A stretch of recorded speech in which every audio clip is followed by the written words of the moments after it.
Chapter 26 The Navy's Biggest Problem.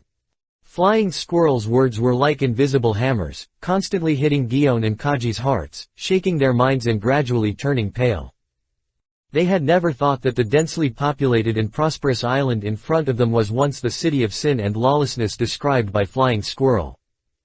What they couldn't figure out was that all the peace and prosperity they saw before them was because Darren had built up two major mafia families. The heavy impact constantly challenged all the concepts and education they had received in the headquarters. But, doesn't the income of the mafia family come from exploiting civilians? Guillaume murmured palely, with a hint of confusion in his eyes. Yes, that's true. The Flying Squirrel frankly admitted.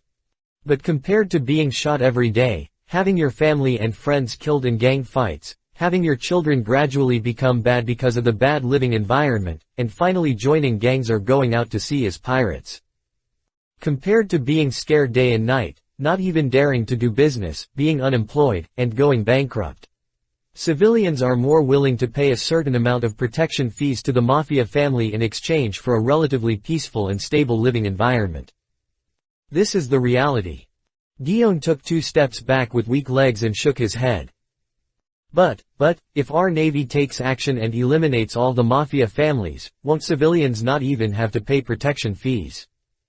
Willn't their living standards be better? Why do we have to leave 2 mafia families? The Flying Squirrel sighed again. He couldn't count how many times he sighed. This is the brilliance of Colonel Darren. He said slowly, if all the mafia families are eradicated, the final result will be the same as that of Major General Sakaski. In less than half a year or even a few months, countless mafia families of all sizes will emerge again in this place. In order to seize territory, they will fight more fiercely, and in the end, only civilians will be hurt. Leave 2 mafia families and divide the territory for them. On the one hand, they can be afraid of each other and hostile to each other, and dare not deceive our Navy. On the other hand, it is also convenient for deterrence and management. These 2 remaining mafia families will protect their own territories for their own interests, including pirates and other underground forces that come to plunder, thereby indirectly achieving the effect of protecting civilians. After all, for them who have stabilized their power, the better and richer the lives of civilians are, the higher the protection fees they can collect. With the deterrence of Colonel Darren, they dare not go too far. After all, they know very well that everything they have is given to them by Colonel Darren. Guillaume was struck by lightning. Using the power of the mafia and pirates to protect civilians. She has never heard of such a thing. But, if our Navy can obviously do more. No, the Flying Squirrel shook his head, and his tone was also powerless. The Navy can't do much. Because our Navy is a military force under the command of the world government in this sea, and because of geographical factors, our Navy only has the right to enforce the law in various places, not the right to govern, let alone the right to station. In other words, no matter what happens, pirates looting, gangsters vendettas, mafia melees.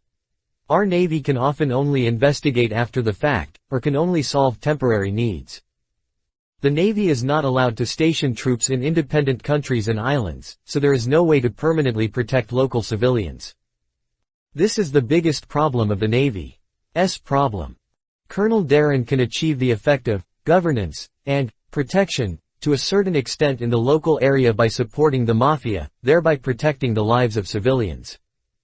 This is a road that no one has ever walked, and at least it seems to be effective at the moment. And most importantly, through this method, Colonel Darren can easily grasp the situation in various places, and can also focus most of his energy on dealing with truly dangerous pirates. Major Guillaume, Major Cake, do you understand now? The Flying Squirrel looked directly at Guillaume and the other 2, his tone solemn. If the Navy has the right to station troops, then naturally there is no need to use such a complicated method, and it can directly station troops for protection in the local area. But the system does not allow it. After all, if the Navy has the right to station troops in various places, it is not an independent military organization, but a warlord. And this is something that neither the world government nor the major kingdoms allow to see. I know that you 2 have a lofty and firm belief in justice in your hearts. Both Colonel Darren and I respect this very much. Yes, you heard it right. I am very familiar with Colonel Darren. Although he seems unruly on the surface, it can be seen that he does not have much aversion to you. Seeing the unbelieving expressions of Guillaume and the others, he added. Otherwise, you would never have discovered these things. Please believe me, with Colonel Darren's ability and means, if he wants to hide something, you can't find anything at all. Guillaume and Cake were silent after hearing this. Flying Squirrel said slowly. You too, I know you have some opinions about the style of our North Sea Navy, but this is the North Sea after all.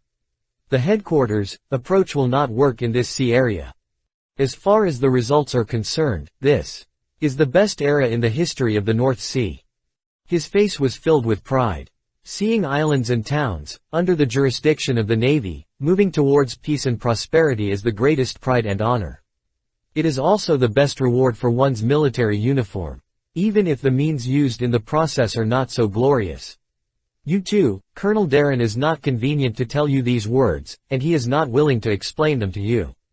The Flying Squirrel continued, for him, other people's eyes and evaluations are insignificant. He has his own set of rules. But what I want to say is that Colonel Darren is not the kind of scum you two think.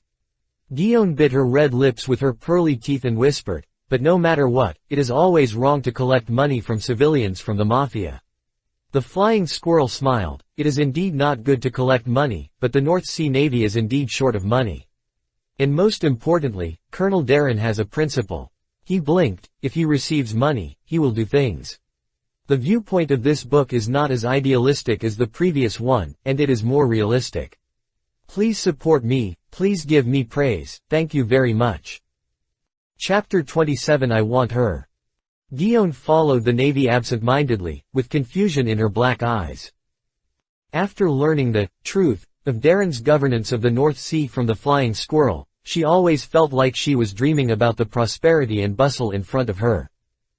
In a trance, she suddenly remembered what the Warring States General and Sister Crane had said to her. Guillaume, as a navy, we are responsible for justice, but sometimes justice is quite powerless on this sea.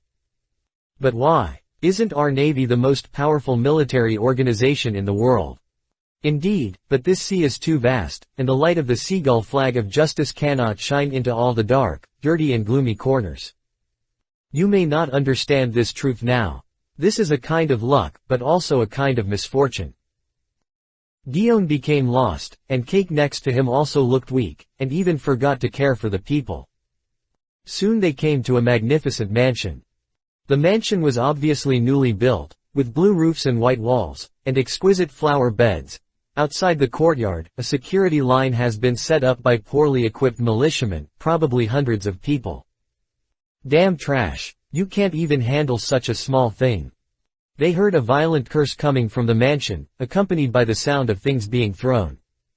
Soon, they saw the trembling militiamen kneeling down from the front row, their faces gradually turning pale. Accompanied by a figure wearing white silk clothes and a glass cover on his head walking out of the mansion in a domineering manner, the wave of kneeling spread out like ripples. Sild Saint was very angry. He never thought that he would run into the madman Bondi Waldo during this enthusiastic tour. What he didn't expect was that a mere pariah dared to attack the official ship of the world government and his own flagship. Most of the CP members who accompanied him died in that horrible doomsday disaster, and then the arrival of the sea storm washed him to this island. This was the most embarrassing moment since he was born. Damn it! The golden-haired Sild Saint gnashed his teeth and cursed. He glanced at the two CP members in black suits behind him. These were his last two guards. Get out of the way. Don't block my way. He kicked down the militia kneeling on the ground in front of him in a bad mood, and looked up to see a Navy man in a snow-white cloak walking towards him. Lord Sild Saint, I am Flying Squirrel, Deputy Base Commander of the North Sea 321 Branch. I am here to protect your personal safety under the order of the Navy headquarters. The Flying Squirrel walked over, raised his hand to salute, and said expressionlessly. Sild Saint glanced at him sideways, with an extremely arrogant attitude, and sneered contemptuously. My obedient Navy puppy is here. Why is it just a deputy base commander? Where is your boss? The Flying Squirrel clenched his fist, then quickly loosened it, and said in a deep voice. The base commander is handing over the security task to the city government. Your safety will be the responsibility of our North Sea Navy until the official ship of the CP department arrives. Tisk. I don't expect you, a bunch of good-for-nothings who can only be used to guard the house, to protect me. Anyway, the CP department will arrive in an hour or two anyway, so just use it.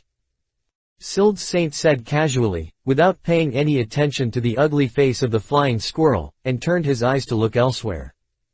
The moment he saw Guillaume, his eyes suddenly lit up. The greed and vulgarity in his eyes made Guillaume frown, feeling uncomfortable all over, and subconsciously took a step back. Tisk, this damn bastard, dared to set his sights on you. Kaji whispered indignantly. Obviously, I am the only one qualified to be your husband. Guillaume rolled his eyes and loosened his hand holding the hilt of the knife, but he was relieved inexplicably. The world's noble celestial dragons have supreme power. If he is really targeted, it will probably bring a lot of trouble and pressure to Sister Crane and the others. Let's go. At this time, the flying squirrel said with a gloomy face. Major Guillaume, stay away from him. Guillaume nodded, hoping that there would be no unnecessary trouble. So everyone followed the Navy soldiers and quickly followed the Celestial Dragon. A huge group of people, led by Celestial Dragon Sild Saint, walked on the commercial street of Batia Island. Wherever they passed, the originally bustling streets suddenly became silent. The civilians knelt on the ground in large groups, spreading out like waves, with terrified expressions, not daring to approach. The world government has ruled the world for 800 years like a giant. Facing the God, who holds the greatest power in the world, the civilians are filled with a deep awe. But at this moment, a childish voice suddenly sounded, which was so harsh in this dead silent street where you could hear a pin drop. Guillaume's face changed drastically. Kaji and Flying Squirrel's pupils contracted. They opened their eyes and trembled unconsciously. A little girl with black hair and a floral dress carried a large bouquet of flowers on her back. Her face was filled with a sweet smile, and she looked innocently at the man in front of her wearing a glass cover, and her childish little hand held up a beautiful rosé. Uncle, you want to buy flowers? Time seemed to have stopped at this moment. Under the desperate gaze of the people in Guillaume, they saw that the ugly face of Sild Saint, which was covered with pockmarks, gradually showed an excited and flushed smile. His eyes were filled with strong greed and possessiveness. There was an indescribable excitement in that perverted obsession. It was like a naughty child seeing a fun toy. Guillaume and Kaji's bodies suddenly tensed up and gritted their teeth. Because they saw the ugly celestial dragon, slowly stretched out his fat fingers with gem rings, pointed at the innocent little girl in front of him, and grinned. I want her. Chapter 28 Meeting Sild Saint. I want her. The excited and hideous laughter of Sild Saint echoed in the dead silent street. Guillaume and Cake's faces turned pale. At this moment, a man covered in dirt and mud pushed away the crowded and kneeling crowd in panic, stumbled out, and knelt in front of Sild Saint with a bang. He pulled his daughter over and protected her tightly behind him, and said with a pale face and trembling voice. My lord, I'm sorry, my daughter is blocking your way, I will take her away now. Seeing the panic on her father's face, the little girl named Leah finally realized that she had made a mistake. Her little face turned pale, and her little hands tightly grasped the corner of her father's clothes. Blocking the way. No, she didn't block the way. Sild Saint laughed strangely, and his morbid eyes did not move away from the little girl. This is your daughter, right? Well, very good. From today on, your daughter will have the greatest luck in her life, becoming the 18th wife of my great Sild Saint. Ha ha ha ha. As soon as these words came out, the middle-aged man's legs softened and his eyes widened. He kowtowed hard, his eyes red, and said, Please, Lord Sild Saint, don't take my daughter away. She is my last relative in this world. Bang, bang, bang. The sound of the man's forehead hitting the floor was so harsh, and the force was so deep that a shallow blood mark could be seen on the ground. The little girl behind him was so scared that she couldn't speak when she saw this scene, and tears as big as beans fell from her eyes. Sild Saint snorted in dissatisfaction, raised his foot and stepped heavily on the back of the man's head, and said in a fierce voice. "What's wrong, you still don't want to, right? I have taken a fancy to your daughter. It is the greatest honor for you and your daughter in this life. You should be grateful. Do you know how many people in this sea hope to marry their daughters to the great, sacred and noble celestial dragons? If your daughter becomes my wife, you will have no worries about food and clothing for the rest of your life and live a superior life." The man's face was stepped on by the celestial dragons, rubbing blood and twisting. He roared and forced a smile with difficulty. "Saint Surds, I am very grateful for your proposal, but Leah is still young, I just want to live with her in peace." Sild Saint was furious and kicked the man hard in the face. The man rolled several meters away, his face suddenly swelled up, and blood gushed out of his mouth. "Dad!" The little girl finally cried out loudly at this time. Guillaume's face was ashen and stiff, and he subconsciously pressed the hilt of the knife at his waist. Kaji gritted his teeth and clenched his fists. The civilians around him knelt there, trembling, not daring to be angry or speak, and feeling sad in their hearts. The celestial dragons are descendants of 19 of the 20 kings who formed the world government 800 years ago. They regard themselves as descendants of the Creator, and enjoy all privileges. They have supreme power, and any action that dares to provoke or confront the celestial dragons will usher in the world government. Crazy revenge. Once offended, the Admiral or CP0 must be dispatched to protect. The little girl was favored by the celestial dragons, which was not a good thing. The paranoia, perversion, and twisted personality of the celestial dragons are no secret in this sea, and they themselves do not shy away from it. Nominally called a wife, but in fact just a plaything. The celestial dragons, who regard other people as pariahs and ants, do not care about the life and death of their toys. Generally speaking, once you become a plaything of the celestial dragons, death becomes the biggest luxury. The little girl will become the 18th wife of Sild Saint. Then where did his first 17 wives go? The answer is self-evident. Ha ha ha ha, come on, follow me back to the holy land of Marihoa. Sild Saint did not even look at the man who vomited blood and fell to the ground, laughing and walking towards the little girl, about to reach out his hand. "No, you are a bad guy. I don't want to go with you." The little girl's eyes were full of tears. She bit the hand of Sild Saint hard and struggled out of his hand. Sild Saint cried out in pain, but his eyes became more and more excited. "Yes, that's the look. It's really a good look." He licked the corner of his mouth and smiled with satisfaction at the little girl who was trying to make herself strong in front of him. Even though she was so scared that her face was defeated, she still resisted stubbornly. It was really exciting. A magical experience. I guess I won't get tired of it even in the room. Catch her here, be careful not to hurt her, or I'll chop you up and feed you to the dogs. He gave the order to the 2 CP members behind him with a grin. The CP members did not hesitate, and quickly moved, surrounding the little girl step by step. Damn it, no.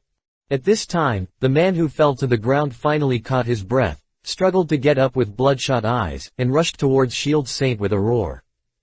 One of the CP members took a step forward and punched him hard in the abdomen. The man suddenly bent over, his eyeballs bulged, as if he was suffocating. He slowly slid to the ground, spitting out bright red blood from his mouth. What an ungrateful guy. A hint of impatience flashed in Sild Saint's violent eyes, and he suddenly took out a golden pistol. Damn it.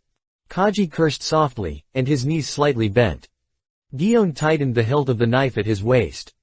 Just when the two were about to attack, a figure suddenly appeared between them like a ghost, holding down Kaji's shoulder with one hand and Guillaume's knife with the other, and pushed it back. Kaji and Guillaume were stunned, but before they could react, their pupils suddenly contracted, and dense blood oozes out of their pupils. Die, you ignorant pariahs. Sild Saint grinned wantonly. In the man's desperate eyes. In the little girl's heartbreaking cry. He pulled the trigger. Bang! The gunshot. The world was dead silent. Everyone widened their eyes. CP members were stunned. Sild Saint was stunned. The man and the little girl were also stunned. A slight buzzing sound, as if something was suppressed to the extreme, came from in front of the man. He knelt there blankly, even his breathing stopped. A fast-spinning bullet was vibrating and buzzing in front of his brow. It was hovering there. It seemed to be imprisoned in the void by some strange power. 1 second. 2 seconds. 3 seconds. Damn it! Who is it? Sild Saint shouted in anger, and veins bulged densely on his forehead. A figure with a deep and terrifying aura slowly walked out of the Navy crowd. Black short hair, deep facial features, and facial lines as deep and cold as the cliffs of a cliff. He was unusually tall, almost 3 meters tall. A wide snow-white cloak fluttered behind him without wind. He slowly walked in front of the man with a dull expression and blood on his face, and raised his hand to pick up the bullet hovering in the air. Turning around. The tall figure loomed over Shield Saint like a mountain, giving him terrifying pressure. The black-haired Navy looked down at the celestial dragon in front of him.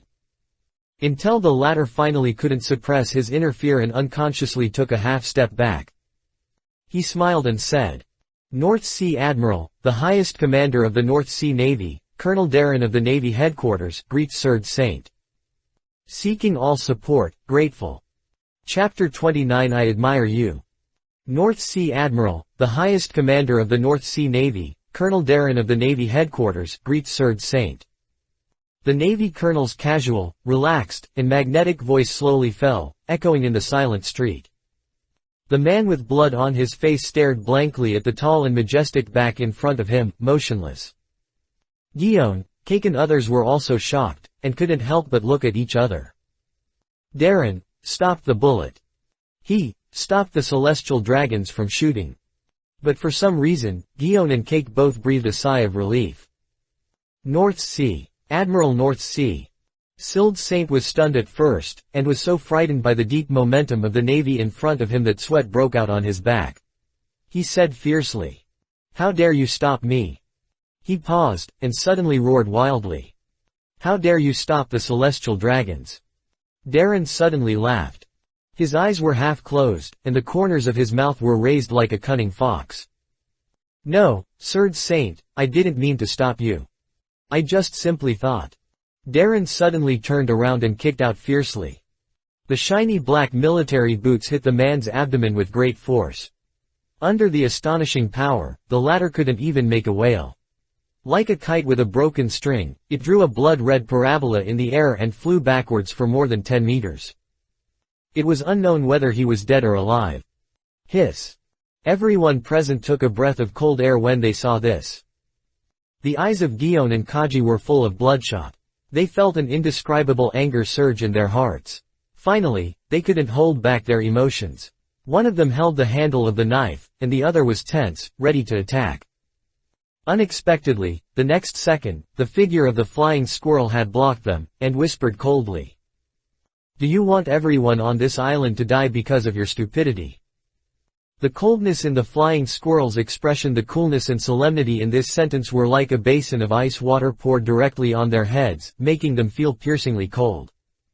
Their bloodshot pupils kept trembling, and even their breathing became heavy, but the tense muscles in their bodies were forced to relax. Yes, they understood. If they dared to take action here, once they caused the displeasure of the celestial dragons, under the latter's madness, I am afraid that the entire Batia island would face the wrath of the celestial dragons. At that time, it would not be the life of that man, a mere civilian, that could make up for it. Instead, everyone on this island would be buried with them because of their impulsiveness and recklessness. They gritted their teeth tightly, almost breaking them. Sild Saint looked at the actions of the naval colonel in front of him with a look of astonishment, and for a moment he was a little confused about the latter's thoughts. At this time, Darren retracted his foot and said with a smile, "There is no need to dirty the hands of Sild Saint to deal with such lowly people, right?" Sild Saint was stunned, and suddenly a smug smile appeared on his face. "Ha ha ha ha. Very good. You are worthy of being the watchdog of my celestial dragons, very sensible." Darren said with a fake smile. "Serving the great celestial dragons and the respected world government is the responsibility of our navy." Guillaume and Cake, who were not far away, heard the words with sparks in their eyes, bloodshot eyes, and chests rising and falling. Darren took a step forward, approached Sir Saint, and said in a low voice, "Lord Sir Saint, with your status and position, there is no need to bother with these lowly people. It's a waste of time. It's rare for you to come to the North Sea. I, the North Sea Navy, have prepared a small gift for you. Please don't refuse it. This is the welcome and enthusiasm of the North Sea people to the great and sacred Lord Sir Saint, and it is also my personal little thought." He clapped his hands, and within 10 seconds, Mayor Hunter led a dozen militiamen, carrying heavy boxes, and trotted over with a smile on his face. "Hello, Lord Sir Saint." Mayor Hunter bowed and said, with a flattering smile on his face. Sir Saint didn't look at him, but just squinted at Darren, then stepped forward and opened a gap in one of the boxes. A dazzling light of various colors burst out from the gap, which was clearly a large amount of gold and silver treasures. A satisfied smile finally appeared on the face of Sir Saint. He closed the box, stared at Darren with admiration, and laughed. "Your name is Darren, right? Very good, I admire you very much. With your talent and ability, it is a waste of talent to be a mere admiral of the North Sea. As a world noble, although he has extraordinary power, he still lacks money.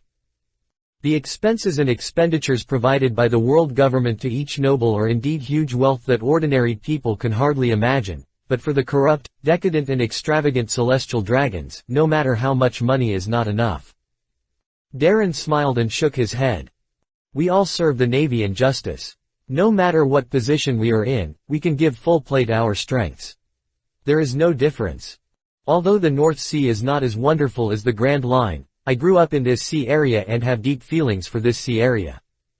Lord Sir Saint, an official of the world government, has arrived at the port 2 minutes ago. For your safety, I suggest you set sail and return to the Holy Land as soon as possible." Sir Saint nodded and said, "That's right. The air in this place in the North Sea is full of filth and lowliness. It's really disgusting." He glanced at the surrounding buildings painted with blue roofs and white walls with disdain, and said dissatisfiedly, "And the style of this building is simply a poor imitation." Mayor Hunter, who was standing next to him, had cold sweat on his forehead and smiled apologetically. "Master Sir Saint is right. I will immediately order improvements when I return." He did not bother to wipe the cold sweat off his forehead and turned to the militiamen eagerly. "Hey, you guys. Move faster and move all the gifts from Master Sir Saint to the port." Darren then made a gesture of invitation. Then, "Master Sir Saint, please come this way." Sir Saint smiled and just started to move, but suddenly remembered something and stopped. "I almost forgot." The faces of Guillaume and Kaji suddenly changed. He greedily glanced at the pale-faced little girl Leah, then turned his head and smiled at Darren. There was a kind of teasing with a special meaning in his smile. "Catch my wife and let her go back to the Holy Land with me. After we arrive at the Holy Land, we will get married." After the words fell, the smile on Darren's face gradually disappeared. Chapter 30 Survive. "Come on, catch her." Sir Saint laughed triumphantly and gave orders to his 2 CP guards. "No, don't." The little girl's eyes were swollen from crying, and she looked at the man who was walking towards her step by step. The 2 men in suits struggled to retreat in fear.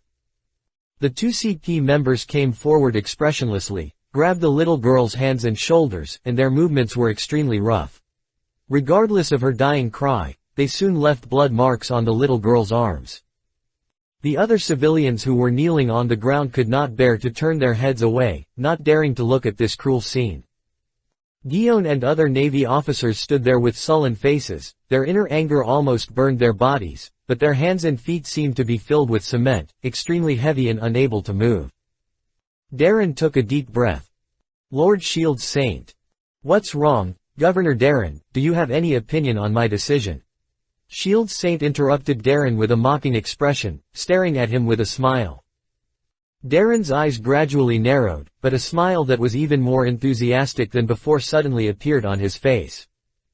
"Of course not. It's her luck that Saint Serge likes her, and it's also the glory of the people of the North Sea. It's just that I'm afraid that the two subordinates of the Lord may hurt your wife, so I want to lend a hand to the Lord." After saying this, Darren's figure disappeared like a ghost. The next second, he appeared in front of the little girl. Without seeing him make any movements, the two CP members felt an invisible force pushing them away. Darren waved his hand casually, and the long knife on the waist of a CP member suddenly flew out, twisting into liquid metal in midair, most of which quickly solidified into shackles, entangled the little girl's hands and feet. The remaining metal condensed into a gag, sealing the little girl's mouth, stopping her crying. Only a pair of terrified eyes with tears were exposed. Darren took a step forward, half-squatted, looked at the little girl with hatred, and said expressionlessly, "It is your honor to serve the great Lord Sild Saint." He took the little girl's hand and brought the latter, who had a desperate and dull look in her eyes, to Sild Saint. "Lord Sild Saint, this way, your journey will at least be a little quieter." Sild Saint glanced at Darren and suddenly laughed again. "Ha ha ha ha ha. Interesting, interesting. You are such an interesting navy." He looked at Darren with admiration and amusement in his eyes. "You are very good, Darren. I will say a few good words for you to the old men in the government." Amid the resentful and hateful eyes of countless civilians, Darren bowed slightly and smiled. "Thank you, sir." "Ha ha ha." Sild Saint laughed again. "Then, let's set off for home."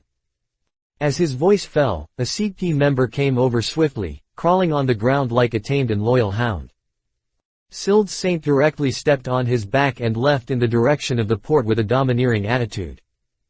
Another CP member also followed the little girl who was lost and seemed to have lost her mind due to fear. "No, don't." At this time, a hoarse voice suddenly sounded. Everyone was stunned. The little girl's father trembled and struggled to get up from the blood-stained ground, and stretched out his hand in despair towards the direction where the celestial dragons were going away. As if he wanted to grab something. But he couldn't catch anything after all. Guillaume looked sad, walked over, and tried to help him up. "I'm sorry," she whispered. She didn't dare to look at the man's heartbroken eyes. Seeing that the team escorting the celestial dragons had boarded the gorgeous official ship, then set sail and soon disappeared on the sea. The man's blood-stained face suddenly pulled a stiff smile. That smile, the sadness, despair, absurdity. It was unbearable to look at. "Leah, she might live a pretty good life." Guillaume said a comforting word that she didn't even believe herself. "You live well too." Suddenly, the man slammed into the wall of the building. Bang! Blood splashed on Guillaume's face.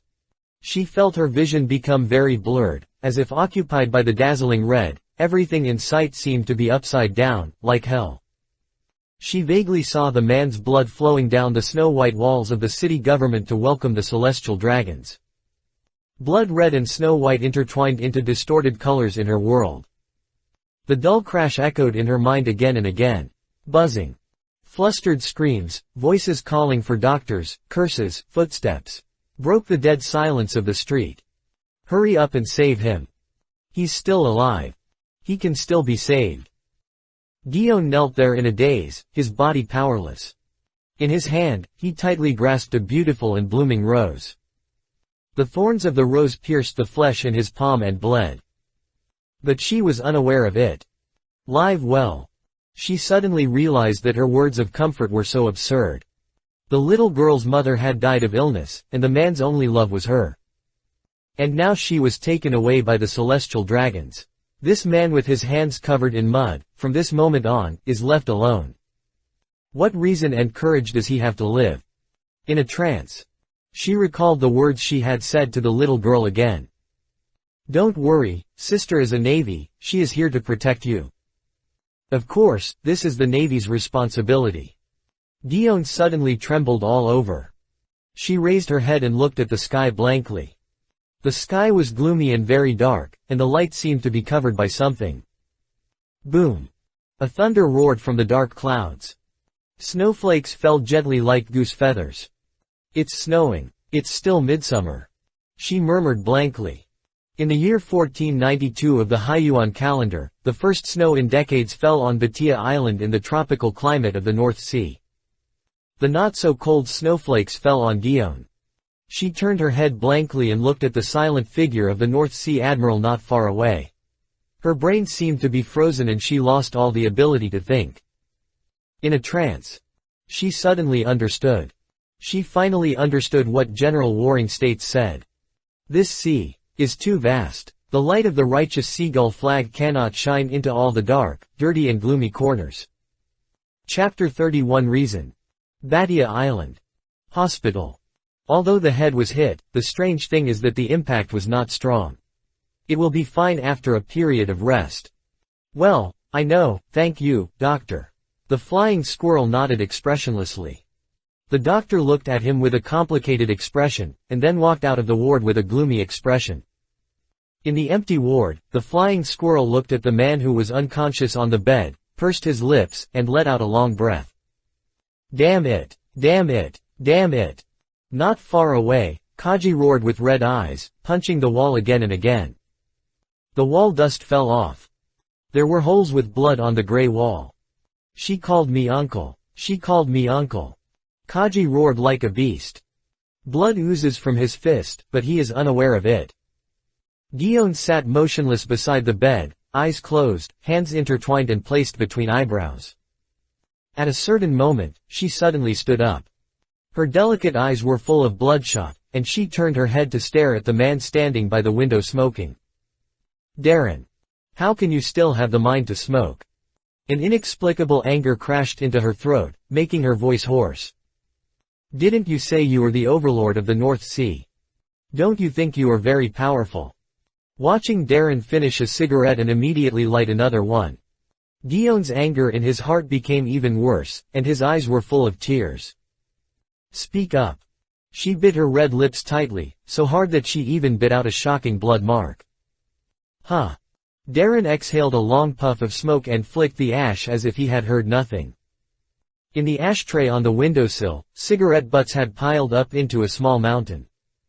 The ward was terribly silent. It was like a grave burying people's hearts. The flying squirrel looked at Guillaume, who suddenly roared at Darren, opened his mouth, but in the end he couldn't say anything. His expression was complicated. What else? The voice of the Navy colonel suddenly broke the silence. Guillaume was stunned. She saw a trace of sarcasm rising slowly from the corner of the Marine colonel's mouth. Darren turned around slowly and sneered. While speaking, he glanced at the wall clock. The blood on Guillaume's face gradually faded. Speechless. Yes, what else can be done? Let alone a mere North Sea admiral and a colonel of the headquarters, even if General Sengoku was present. He couldn't change the ending of the story. That's the celestial dragon. The world's noble celestial dragons who have all the privileges in the world. If they dare to take action, let alone the Navy present, I'm afraid that the civilians of the entire Batia Island will lose their lives because of their stupidity and impulsiveness. Am I still alive? At this time, an extremely weak voice suddenly sounded. Guillaume and others were startled by the sound and quickly turned their heads to look. The man raised his heavy eyelids with difficulty and slowly woke up. Leah, Leah. He muttered in despair, and suddenly saw Darren standing by the window smoking, and suddenly his whole body was shocked. Marine, Darren. He gritted his teeth and struggled to sit up from the bed, but fell to the ground powerlessly. You should rest well first. Guillaume rushed forward to help, but was rejected by the latter. The man's eyes were filled with bloodshot, and he stared at Darren's profile with desperate eyes. Darren, you saved me. As soon as these words came out, Guillaume and Kaji next to him were stunned at the same time. They remembered what the doctor said just now. The impact was not strong. Could it be? They saw that the buckle of the belt on the man's dirty clothes was clearly made of metal, and it was all responded. Since you've survived, live well. Darren took a puff of his cigarette, looked at the man calmly, and said lightly. Under my rule, no civilians are allowed to die abnormally. No, Lord Darren. The man knelt on the ground, looking at the naval colonel with a mournful look. Please, save my daughter. When she was very young, her mother died of illness. She is a very well-behaved child, very sensible, never cries or makes trouble, and helps me sell flowers on the street. Selling flowers. The man was suddenly struck by lightning. Snap. He slapped himself hard and cried loudly. It's all my fault. If I had more ability, if I didn't let her run to the street to sell flowers, none of this would have happened. The man cried so hard that he knocked his forehead hard on the floor. Please, Lord Darren, save Leah, she is everything to me. As long as you save her, I can do anything. I can be your servant, I can kill for you, my garden, and, my money, you can take anything. Please. He turned over his muddy clothes frantically, and took out a few wrinkled, muddy bills and a pile of coins from his pocket. As if because of his physical weakness, his hands kept shaking, and the coins slipped from his hands and tinkled all over the ground. The coins spun on the ground, the surface was oozing with mud and blood, and finally fell down. The smooth surface reflected the light and shadow of the world. And the stern face of the naval captain. No, you don't understand what I mean. Darren said lightly. He glanced at the wall clock again, then put out the cigarette in his hand, raised his hand to take off the white cloak hanging on the coat rack, and put it behind him. The magnificent and cold righteousness slowly stretched out on his broad back, surging like waves. It was brewing endless iron and blood. The man stared blankly at the naval captain in front of him, his pale face full of confusion. Seeing this, Darren sighed softly and stared at the man's eyes seriously. I'll say it again. Under my rule, no civilians are allowed to die abnormally. He glanced at the banknotes in the man's hand and the coins scattered on the ground. As for the money, Darren smiled. I have already received it. After saying this, Darren took a step and walked out of the ward door. Where are you going? Guillaume couldn't help asking. Somehow, a sense of uneasiness surged in her heart. Kaji also stared at Darren's back tightly, with blood dripping from his fist. It's almost time. Darren didn't look back, but just said it in a flat tone. Time. Guillaume and Kaji were stunned. They suddenly remembered a detail. Since they entered the ward, Darren has been glancing at the wall clock from time to time, as if waiting for something. Before they could react, Darren had already walked out of the ward. Walking in the cold, long corridor of the hospital, the military boots made crisp footsteps. Darren's eyes gradually became cold and unruly. Darren. A voice suddenly sounded from behind. Darren stopped and turned to look at the flying squirrel who followed quickly. The latter pondered for a moment. Before the incident, Major Guillaume had an intersection with the little girl and bought flowers from her. Major Guillaume didn't mean it. I know. Darren interrupted him. He looked at the flying squirrel in front of him and smiled. It seems that you have a good impression of Guillaume. The flying squirrel smiled bitterly, and a trace of emotion flashed in his eyes. There are too few people who are as pure as her in this sea and stick to justice. Darren did not speak. This is the fact. So this is why he does not hate Guillaume. Her anger is not directed at herself. She herself knows very well that no one can change the outcome of things under the watchful eyes of the public. Her anger is more directed at herself. Anger at her own incompetence. Anger at the powerlessness of justice. Anger at the injustice of this world. Anything else? Darren asked again. The flying squirrel was silent for a while. Are you sure you want to go? No Navy has ever done such a thing. You do this. You don't have to. He hesitated. Darren suddenly laughed. Flying squirrel, do you know? You are right, I do have many reasons not to go, I can even count dozens of them at random. This world is full of all kinds of tragedies, and there are countless of them caused by the celestial dragons. I am just a mere admiral of the North Sea, and I can't manage them all. If I do this, it is very likely that I will get into trouble. Once I am discovered, no one can save me. As a Navy, you should have known that the Navy serves the world government. Although you are angry inside, you will get used to it. There is no need to take such a big risk for a strange little girl. If I am not careful, everything I have built in the North Sea will be ruined. Yes, there are too many reasons not to go. Darren smiled. And I can only think of 2 reasons for me to go. But these 2 reasons are enough to overturn all the above reasons for not going. He said word by word, his tone was unruly and cold, like a cold nail, deeply piercing the air. First, the North Sea is my territory. I will not allow such a thing to happen in my territory, even if he is a celestial dragon. Second, that guy's face is so disgusting that I have the urge to kill him.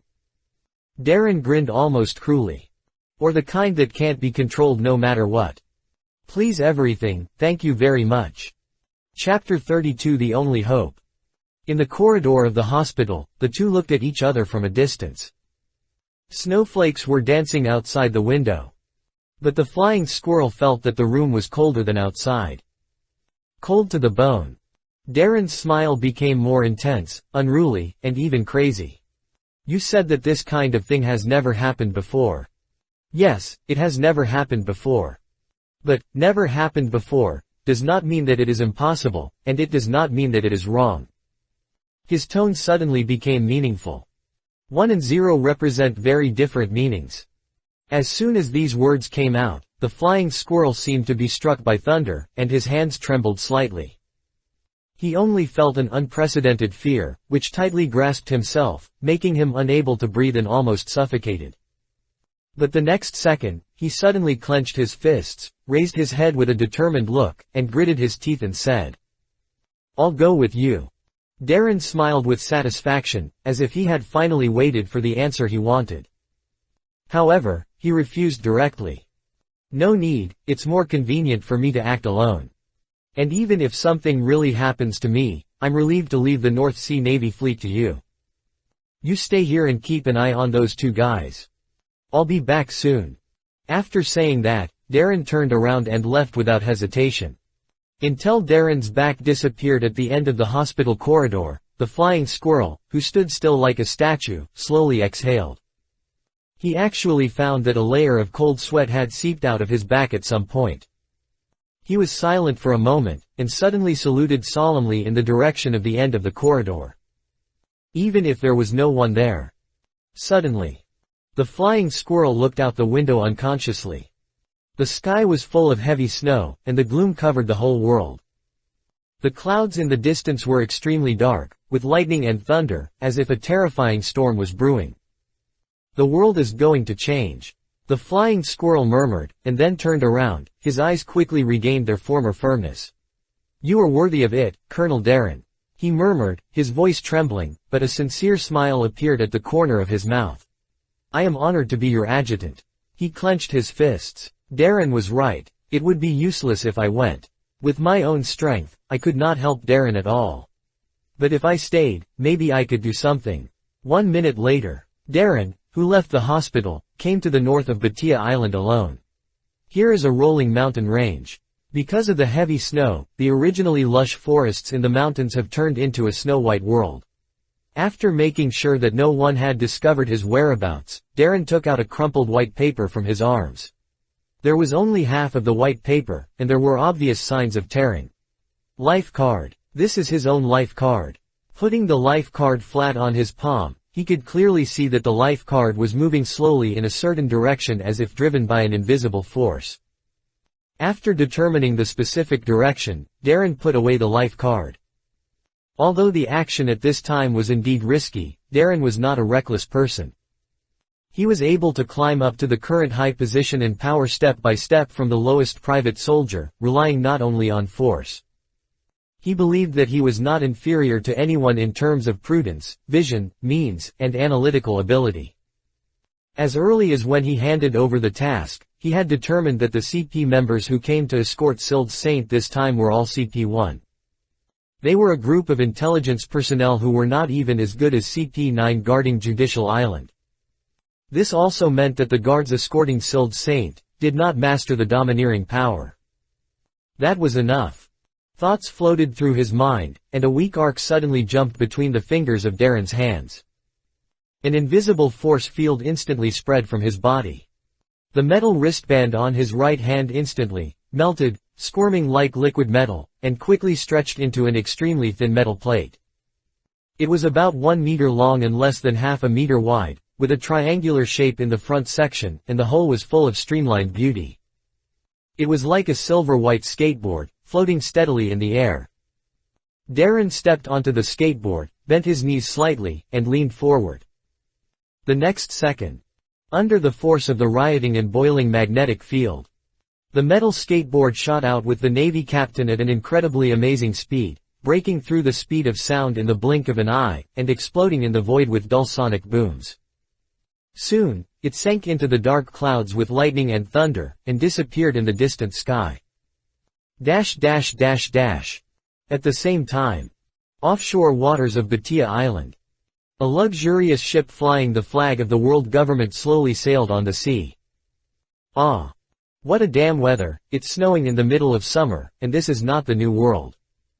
On the deck, the celestial dragon Shield Saint sneezed, tightened his gorgeous clothes, and couldn't help cursing. The gray sky was snowing heavily, and the snowflakes fluttered down, landing on the deck and mast of the official ship, covering the official ship painted white with a layer of silver frost. The freezing cold sea breeze blew in the face, and the low temperature made the glass cover used by Shield Saint to isolate the air covered with white mist. Master Shield Saint, according to the scheduled voyage, if there is no accident, the official ship will arrive at the Holy Land in 2 days. A CP member in a black suit came over respectfully, knelt on one knee, and presented a soft mink coat with both hands.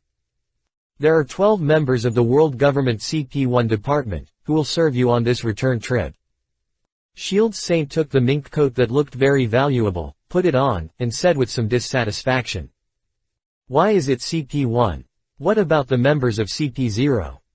The Celestial Dragons have their own bodyguards, but Shield Saint's guards were almost all killed when they encountered the World Destroyer, Bondi Waldo before. In the intelligence organization under the world government, CP0, as the highest level of cipher pull, has the right to dispatch all personnel from CP1 to CP9.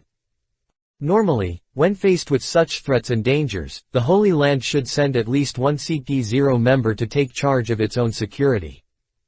Rather than CP1, who is mainly responsible for intelligence work. The CP1 leader said in fear. Report to Lord Shield Saint, CP0 is working with the Navy to hunt down the pirate Bondi Waldo, and many combat forces have been summoned.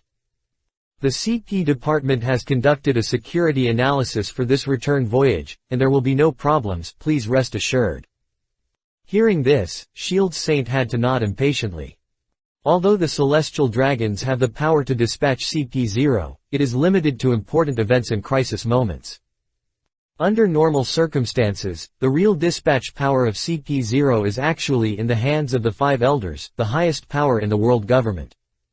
Sir, the weather is cold, please return to the cabin to rest. CP1 leader said respectfully. Shield Saint waved his hand. No, take me to see my wife first. The CP1 member nodded, turned around and led the way into another independent cabin. The cabin was dark, filled with damp and rotten smells, and even faintly filled with blood. In the center was a cage for slaves. The little girl with her hands and feet shackled and her mouth sealed with a gag sat there trembling. The moment she saw the Celestial Dragons come in, her red eyes from crying showed a stubborn look and glared at them. What a good look. Shield Saint's heart was pounding with excitement. That's the feeling. When the others knew their identities, they were all obedient and fearful like a pug. It's meaningless at all. It is this kind of stubborn look that is fun to conquer. Step by step, watching her gradually collapse under his torture, the light in her eyes disappearing bit by bit. That process is really the most interesting and enjoyable thing in the world. Wait a little longer. My lovely wife, wait a little longer, after returning to the Holy Land, we will live a happy life. He couldn't help but look up and laugh, and the boredom caused by the weather was swept away, and he walked out of the cabin. Although his blood was boiling and his heart was about to be unable to hold back. But how could a noble Tianlong have fun in this dirty and lowly cabin? And her body was dirty and covered with mud, and she had to go back to the Holy Land to wash it clean.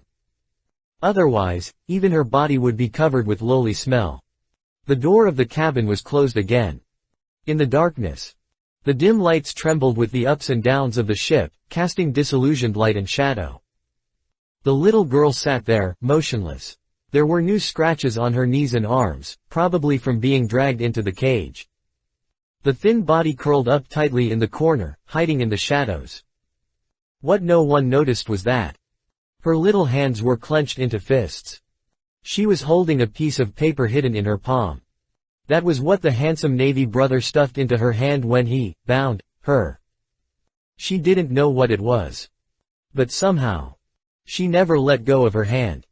As if it could give her safety and shelter, and, in this dark world, the only hope. The Bible card is a special item in the anime, One Piece. It is not afraid of water or fire. It is made by mixing your own nails into the material. It is a kind of paper that represents the vitality of the owner.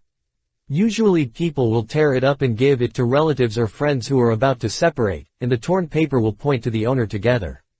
The white paper that Ace gave to Luffy and Alabasta is the life card. Chapter 33. He looked at me wrong.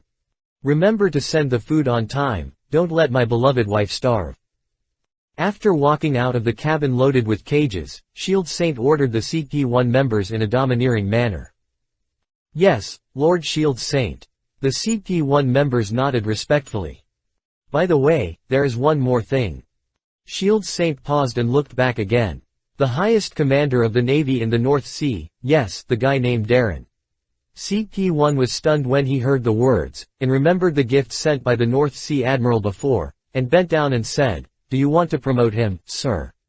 Darren, the highest commander of the North Sea Navy, has the rank of Colonel of the Navy headquarters. According to reliable information, he has been included in the key training sequence of the Navy headquarters and has obtained the qualification of the Marineford Officer Training Camp. This guy is very capable, with good skills and vision. Under his governance, the order and economy of the North Sea have been significantly improved. He is indeed worthy of promotion. Promote. Shield Saint suddenly laughed, as if he heard some ridiculous joke. He sneered. No, I mean, find an opportunity to get him out of the Navy and then kill him. CP1 leader was stunned, and for a while he couldn't keep up with the Celestial Dragon's brain circuit. Did that guy anger the Sir? Although the Celestial Dragons have great power and can easily decide a person's life and death, but Darren is not an ordinary person. Those who can get a place in the Marineford Officer Training Camp are all the key training targets of the Navy headquarters. Even with the power of the world government, it is not easy to rashly interfere with a key training officer of the Navy headquarters, or a powerful officer who has the command of the entire North Sea Navy. At least there needs to be a slightly reasonable reason on the surface. Anger. That's not the case. Shield Saint laughed strangely. CP1 knelt on one knee in fear and trepidation. The specific reason is. Shield Saint glanced at him sideways, and suddenly stepped on the latter's head, kicking the latter's head and bleeding. Do I need a reason to make a decision? No, no. Seeing the Celestial Dragons get angry, the leader of CP1 trembled all over, his face pale, and he dared not wipe the blood off his face. Shield Saint snorted coldly. If I have to give a reason. He narrowed his eyes were violent. He looks at me wrong. ... I hate the way he looks at me, is that enough? After saying this, he walked into his own independent cabin. It was different from the cabin where slaves were held. Shield Saint's independent cabin was very spacious, brightly lit, and luxuriously decorated. A soft carpet was laid on the dry floor, and the oil lamp gave off a warm light. Shield Saint took a look at the gift sent by the so-called North Sea Admiral. The big boxes, filled with gold, silver and treasures of the entire cabin, were emitting colorful luster at this time, almost illuminating the cabin with golden splendor. A satisfied smile appeared on the face of the Tianlongren. He took off his mink coat and threw it on the ground. After passing through the mountains of gold and silver, he walked to a secret door at the end of the cabin and unlocked the door. The secret door was slowly pushed open. Come out, my baby. Shield Saint licked the corner of his mouth, and his narrow eyes flashed with violent and excited red light under the desire in his heart. Soon, a woman knelt on the ground and slowly crawled out from behind the secret door. The woman had a beautiful face, and her hands and feet were shackled heavily. Her expression was numb and blank, her pupils were dim, and saliva kept dripping from her lips painted with bright red lipstick. Like a docile puppy, the woman crawled on the ground with her hands and feet, as if she had lost her soul, crawled to the feet of the Celestial Dragon, and gently rubbed the former's calf with her face. Shield Saint's face was twisted with madness, and he laughed morbidly. He pressed the button of the phonograph casually, and soon a melodious saxophone music slowly flowed out. The celestial dragon picked up a long whip covered with thorns. Outside the cabin, on the deck of the official ship. "Boss, are you okay?" The CP-1 members looked at the blood on their leader's face and couldn't help asking. "It's okay. It's our honor to be whipped by the celestial dragon." The CP-1 leader smiled proudly, wiped the blood off his face, took out a pack of cigarettes, gave one to each of his subordinates, and then lit one himself. "Ha!" The CP-1 members leaned on the railing of the official ship, exhaling thick smoke from their mouths, looking comfortable. They all liked this feeling. The smoke from the burning of the finest tobacco, mixed with the damp smell of flying snow, was deeply inhaled into the lungs, safe and comfortable. Standing in this luxurious and dignified Chang's official ship, overlooking the endless sea in the distance, it seemed as if the whole world was in front of them.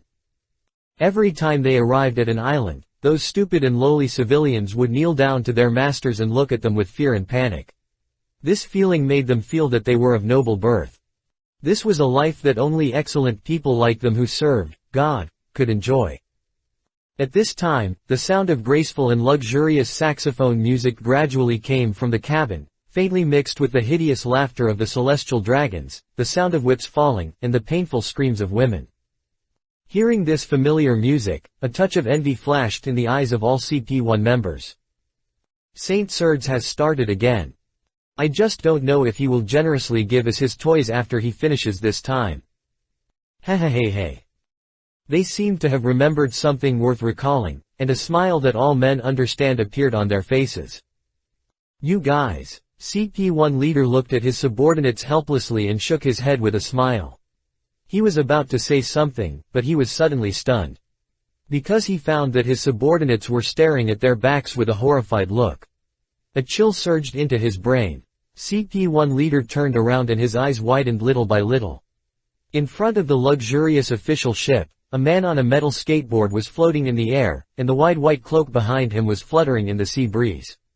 In the snow, he raised his finger, murderously and smilingly made a gesture to silence them. "Shish. Please support me, thank you very much, and please give me a 5-star rating." Chapter 34 Goodbye. The music played by the saxophone gradually reached a climax. The music with a wide range of sound was like the raging waves on the sea, bumping and surging. In the cabin, the celestial dragon danced wantonly, whipping mercilessly with the iron whip in his hand. He looked crazy and excited, with a twisted sick smile on his face. His footsteps followed the rhythm of the music, and the sound of whipping was intertwined with the melodious and exciting saxophone music, echoing each other. Snap! Snap! Snap! The sound of the long whip hitting the tender flesh rang out, and the woman gritted her teeth tightly, her body already covered with dense bloodstains. The burning pain came from the wound on her body, but she did not dare to wail, but gritted her teeth tightly, and her beautiful face struggled to keep a flattering smile. "No, that's not right. Your eyes are wrong." Sild Saint suddenly roared angrily, and his hand full of gem rings swung the long whip again, with more and more fierce force. "You should look at me with unruly eyes. You should hate me. You should hate me. Think about it carefully. I killed your father, I killed your mother, remember it carefully for me." Smack!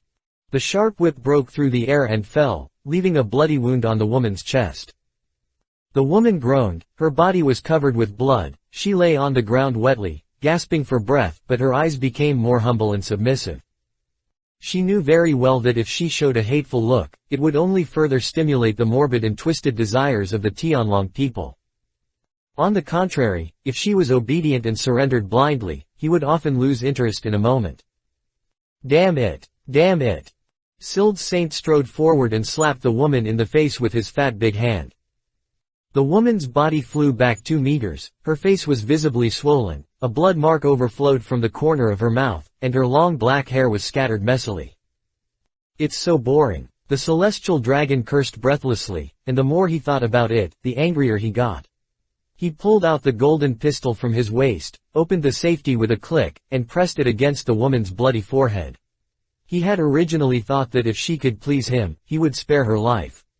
Now it seems unnecessary. As expected, the noble gods don't need to have any mercy on these lowly and dirty ants. Anyway, he has found the next exquisite toy, right? Thinking of this, Sild's Saint grinned cruelly again. I'm sorry, my beloved wife. He looked down at his 17th wife, his finger gently on the trigger of the pistol. Goodbye. However, at this moment, Sild's Saint suddenly saw the woman's pupils suddenly shrink. Her originally empty expression gradually showed color, and her eyes stared straight behind her. Sild's Saint frowned. He smelled a strange smell. He was familiar with this smell. It was the smell of blood. A strong smell of blood. At this moment, a creaking sound suddenly came from behind him. Sild's Saint turned around and looked at the door of the cabin with some surprise.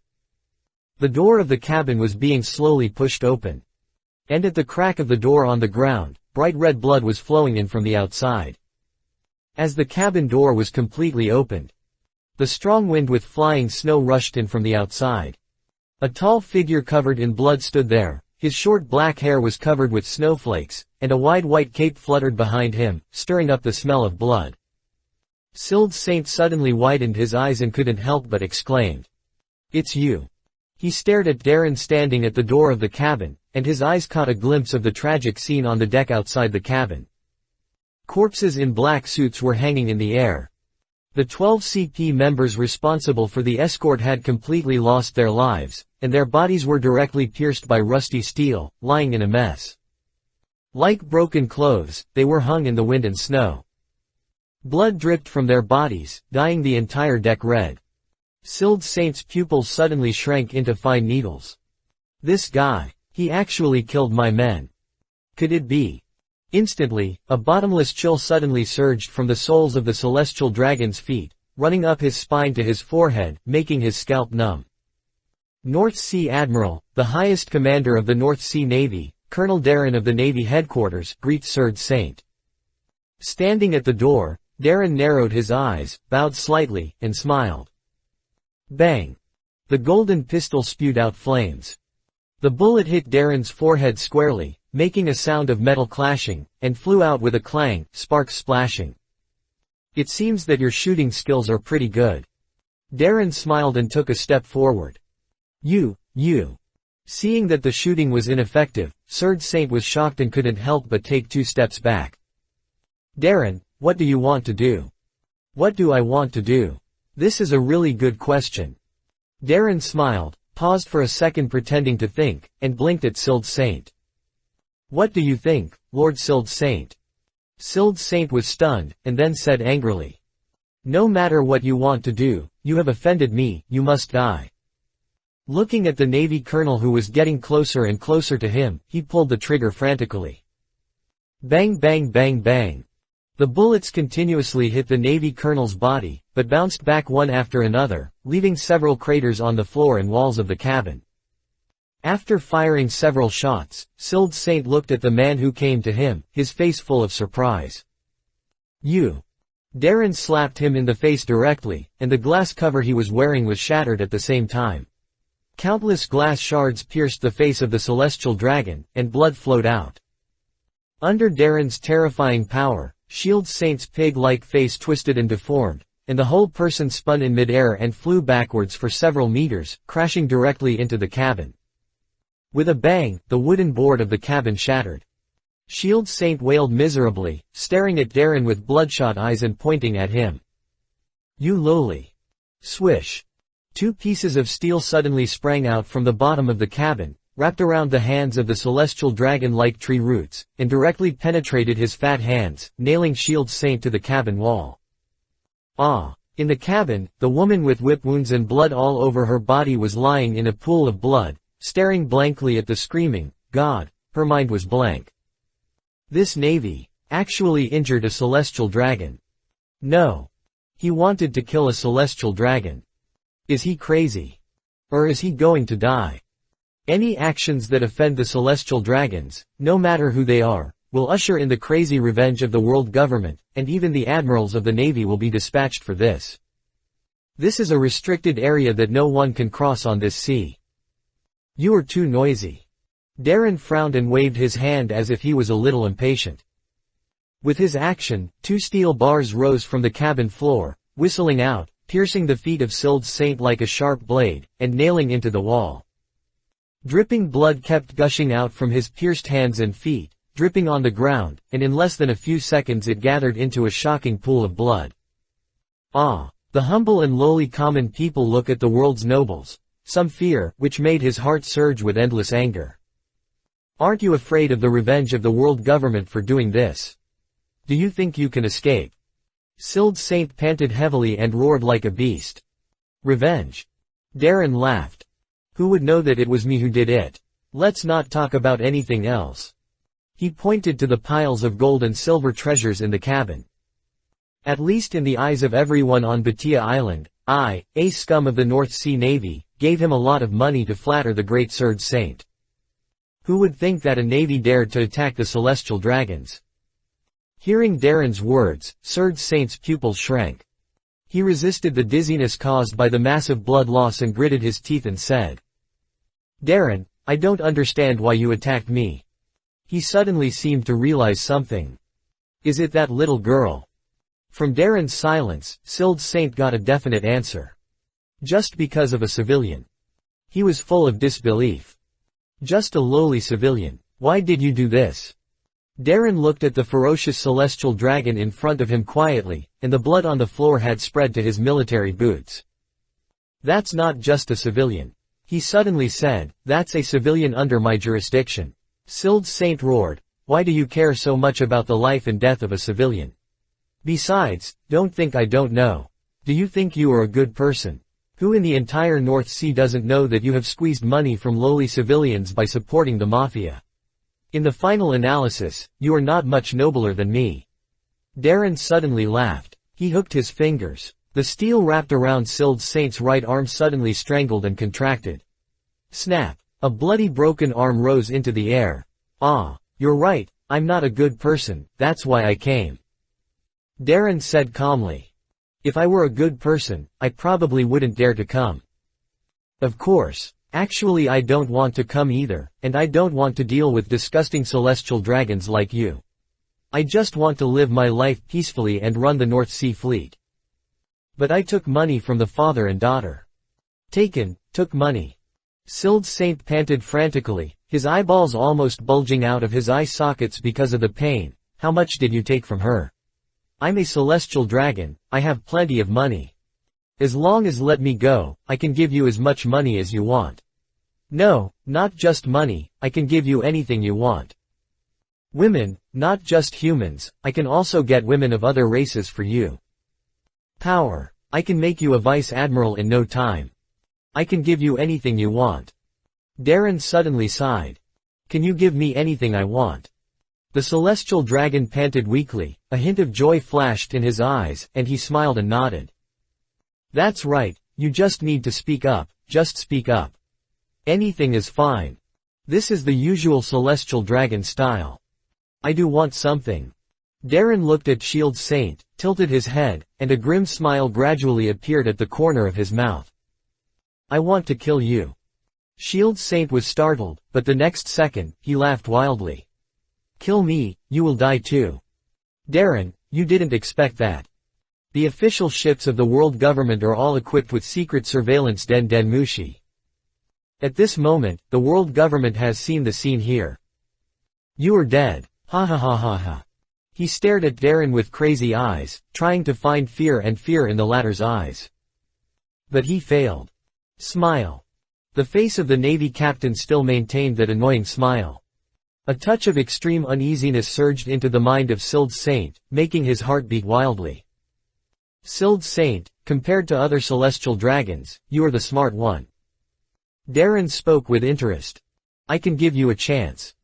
As he said that, without any movement, the steel that bound Sild Saint loosened. The celestial dragon slid down the wall like a puddle of mud, gasping for breath. Darren took out a military Den Den Mushi and threw it over. Try it, if you can get through. Facing the Navy captain's half-smile, Sild Saint's heart trembled.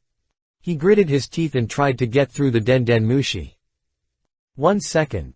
2 seconds. 3 seconds. The military Den Den Mushi remained asleep. No response. The blood on Shield Saint's face instantly faded, leaving only paleness.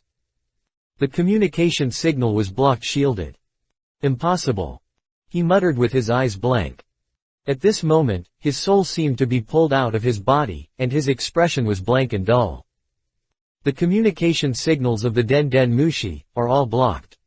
How is this possible? The signal is blocked, which means that no one in the world will know anything that happened on this official ship. Shield Saint trembled all over, and deep despair finally surged in his eyes. Darren looked at him quietly, with illusory arcs flashing between his fingers.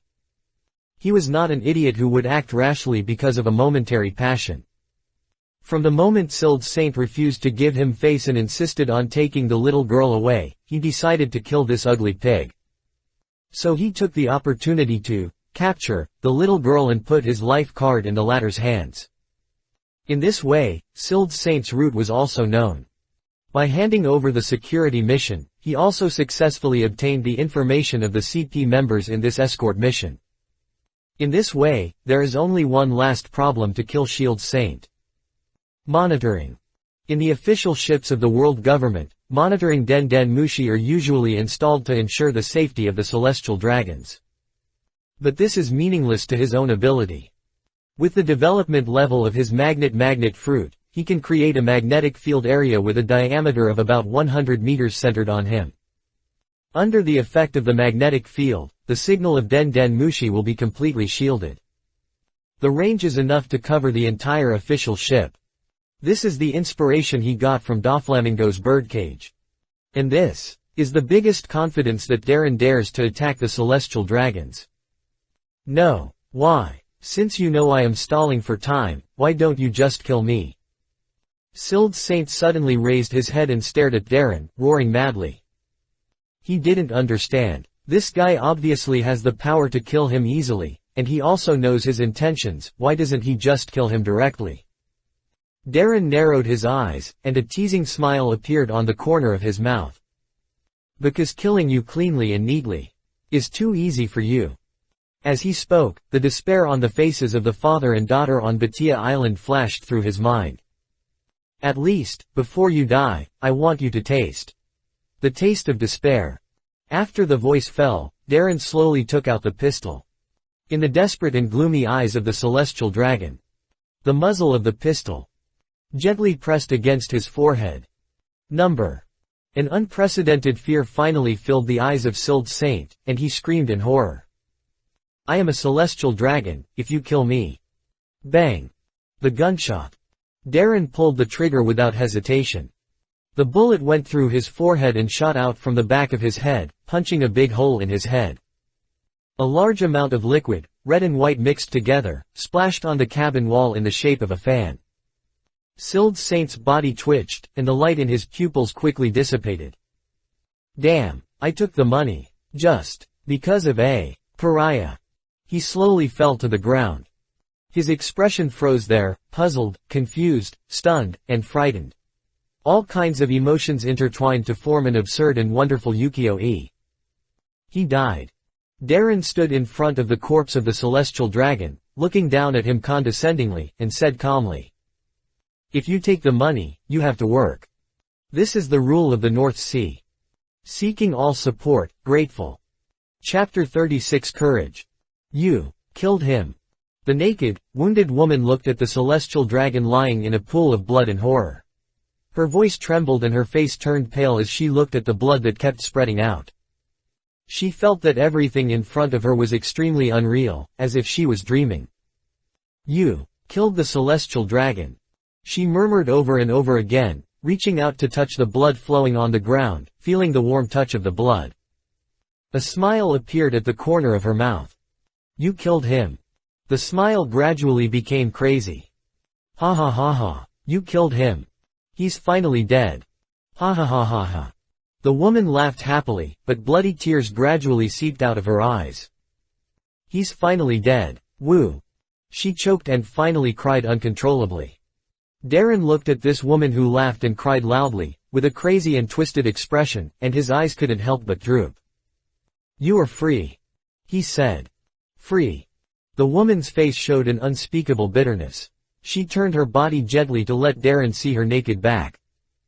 On her back, a bloody mark of dragon hoof was extremely dazzling. For me, how can there be freedom in this world? She raised her head and smiled at Darren. The smile was somewhat frank, even relieved. Thank you, Admiral. She climbed up with difficulty and knelt on her knees. On the ground, she kowtowed to Darren sincerely. I have no meaning to live anymore. All the people I cherish in this world have died in his hands. Please do what you should do. Darren looked at her deeply. He saw the tenacious will to die in her eyes. He didn't know what she had experienced and how long she had been tortured by Sild's saint. But he always adhered to a principle. Don't judge other people's lives easily without experiencing the pain that others have experienced. I understand. Then, have a good journey. After saying this, Darren turned around without hesitation and walked out of the cabin. The woman knelt on the ground, watching the figure of the naval captain going away, and raised her hand to wipe the tears from her face. Her eyes were no longer dull and numb. A bright and warm smile slowly overflowed on her blood-stained face. Like a flower that grows and blooms tenaciously on a cliff. Thank you so much. Navy Lord. If I survive, it will be inconvenient for you. She pursed her lips and smiled. She slowly picked up the golden pistol on the ground. Bang! She gritted her teeth and fired 2 shots at the corpse of the celestial dragon. Dad, Mom, I'm here to accompany you. She smiled like a flower. The muzzle of the gun was pointed at her temple. She saved the last bullet for herself. Bang! There were gunshots and heavy objects falling to the ground behind him, but Darren's footsteps did not stop at all. He is not a saint. It is impossible to force a person who is determined to die to have the courage to live. She had no choice before.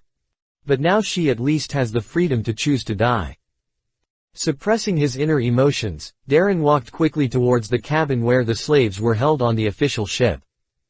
The locked hatch flew out directly. Without any obstruction, Darren walked into the interior step by step. A fishy, damp smell hit her face, and the dark yellow oil lamp swayed in the turbid air. Leah, who was curled up in the corner of the cage, heard the noise, and a trace of panic flashed across her little face. When she saw that the person coming was Darren, the panic expression was quickly replaced by surprise. Darren waved his hand. The cage made of steel collapsed and twisted in an instant, and then dismembered, and the shackles on the little girl also broke and fell to the ground. Navy brother. The shackle that blocked her mouth fell off, and the little girl shouted with tears in her eyes, stumbled towards Darren, and hugged the latter's calf tightly. Darren rubbed her head and smiled. Let's go, I'll take you home. Leah's eyes were red, and she nodded heavily. So Darren took her hand and walked out of the cabin.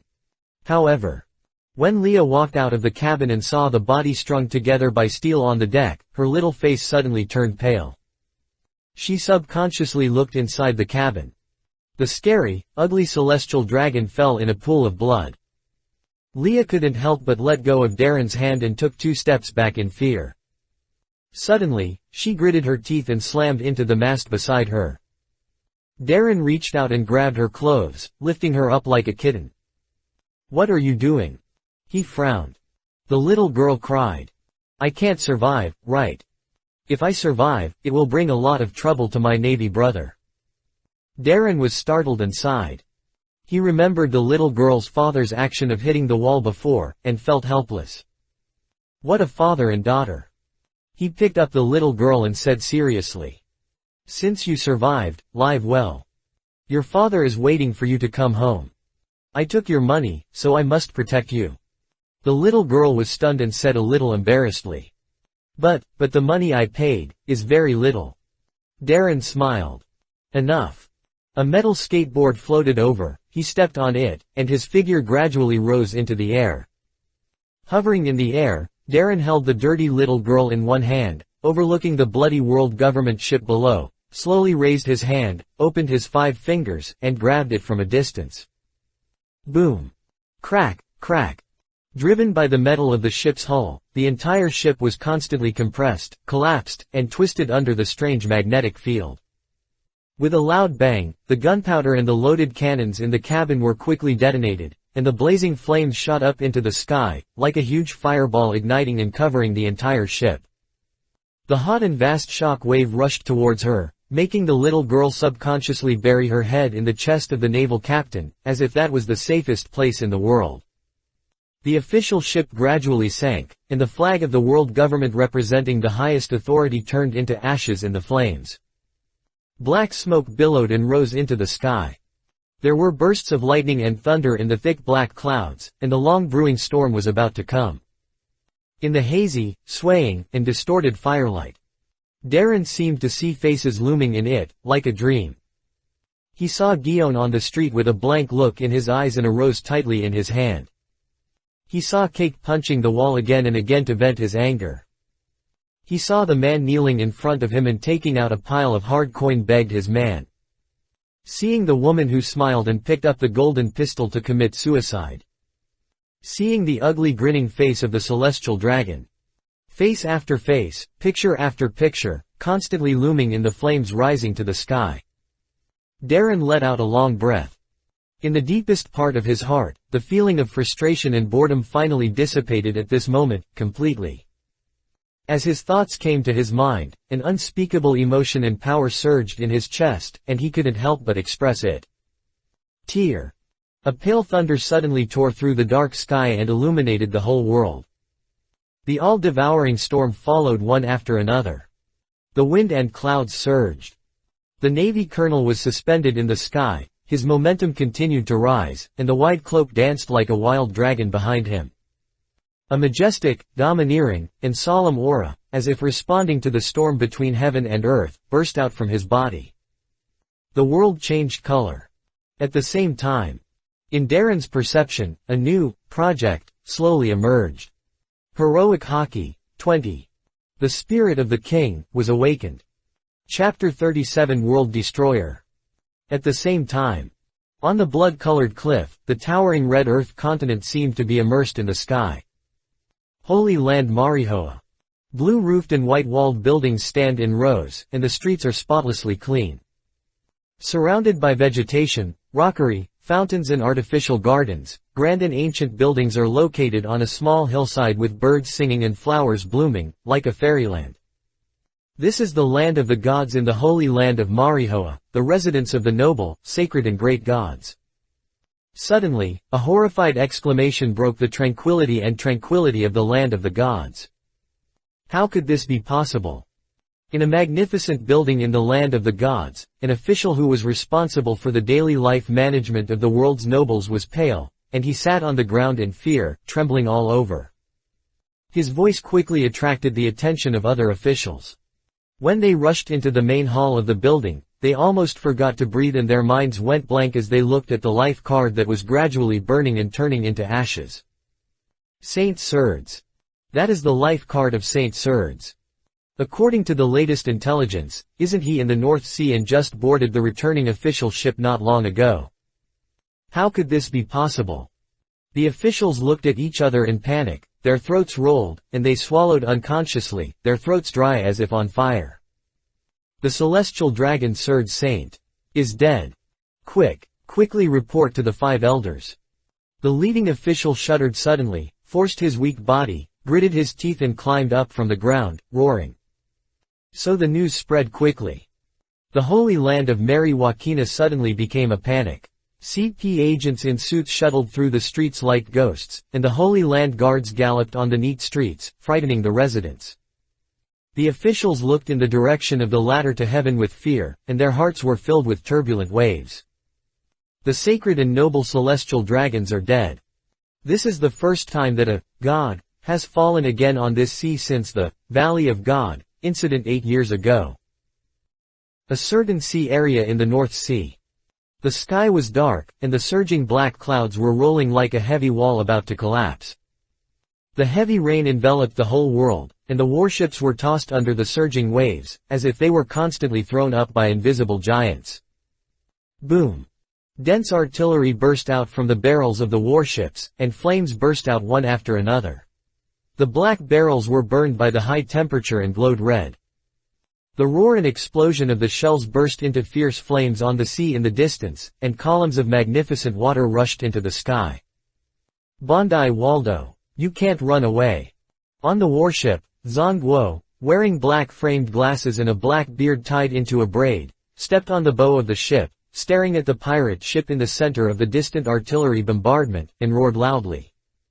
The heavy rain poured down from the sky, rebounded on the deck, and shrouded the warship in a layer of white mist. Many Navy on the deck faced the heavy rain and quickly loaded ammunition into the heavy artillery. Every time a shell was fired, the warship trembled. Ha ha ha ha. Sengoku, you're still a long way from arresting me. On the pirate ship, a burly figure stood at the bow, grinning with his arms folded across his chest. He wore a bright red captain's coat and a horned helmet. His gray-green beard trembled slightly with his laughter, and he exuded a deep and powerful aura. World Destroyer, Bondi Waldo. Captain of the Ward Pirates, bounty of 200 million Baileys. The legendary pirate, a man on par with Whitebeard and Roger. The shells exploded around the pirate ship, waves of seawater rain splashed up, and thick smoke billowed. But Bondi Waldo didn't care at all, just staring at the warship with violent eyes, and suddenly a cruel smile appeared at the corner of his mouth. In terms of firepower, I have never lost to anyone. His figure disappeared on the spot like a ghost. The dense rain, it seemed as if a ghost was passing through the curtain, so fast that a long vacuum area appeared in the rain curtain for a short time. The next second, Bondi Waldo had appeared on the other side of the deck, holding a cannon with both hands. Men, adjust the course, let those lackeys of the world government see how powerful our ward pirates are.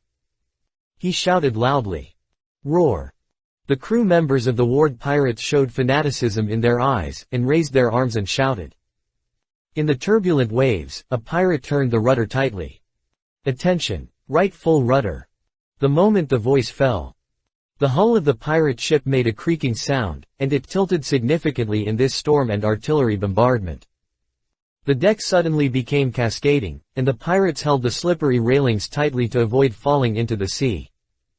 The heavy rain splashed on the deck. Bondi Waldo held the cannon tightly with both hands like a pair of pliers. As the hull shifted, the fixed cannon barrel gradually aimed at the huge warship. Isn't it just sinking a ship of the celestial dragon pig? Is it necessary to chase me for a day and a night? He snorted disdainfully and laughed wildly in the rainstorm. Come on, warring states. Let me show you the power to destroy the world. He pulled the fuse of the cannon violently. Boom. A pitch-black cannonball burst out of the barrel and cut through the rain curtain. Momo 50X cannon. Accompanied by Bondi Waldo's cold shout, it seemed that some invisible force spread out. White air waves spread from the cannonball that whistled through the air. Then an incredible scene appeared. The cannonball that was flying up suddenly expanded and doubled, but in the blink of an eye, the volume increased by dozens of times. The black shell with a diameter of more than 20 meters also increased its speed. After reaching the highest point of the parabola, it fell madly towards the warship where the warring states was. Its speed was so fast, it fell so violently, and it was so large that it even rubbed against the air and produced waves of fiery red air. From a distance, it looked like a meteorite that broke through the clouds and fell from the sky. This is Bondi Waldo's ability. The Momo fruit can increase the speed and size of an object. And because of the doubling of speed and volume, the power of the amplified shell will also increase exponentially. It can be said without hesitation that once this shell hits and explodes, its explosive power is enough to easily flatten a town. The red light continued to expand above the head, but the huge shadow suddenly enveloped everyone on the warship.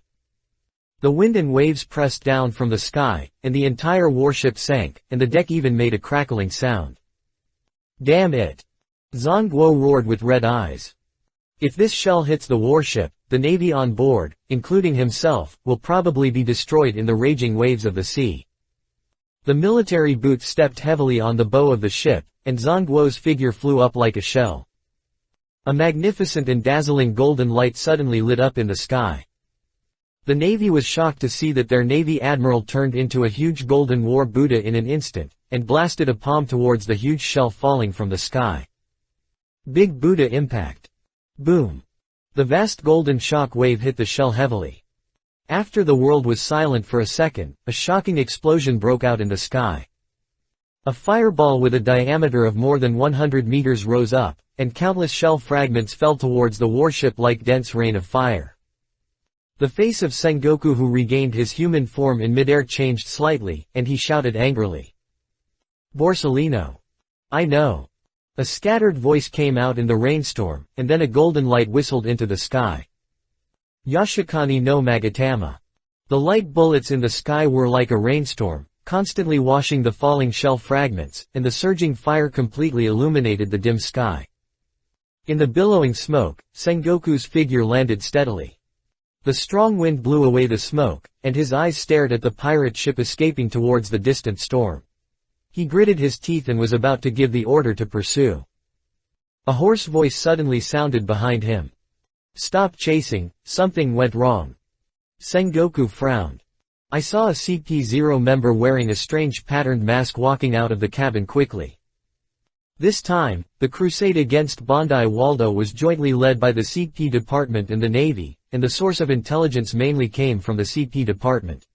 Retreat. Bondi Waldo has been forced into a desperate situation by us, and the North Sea's famous chaotic waters are ahead.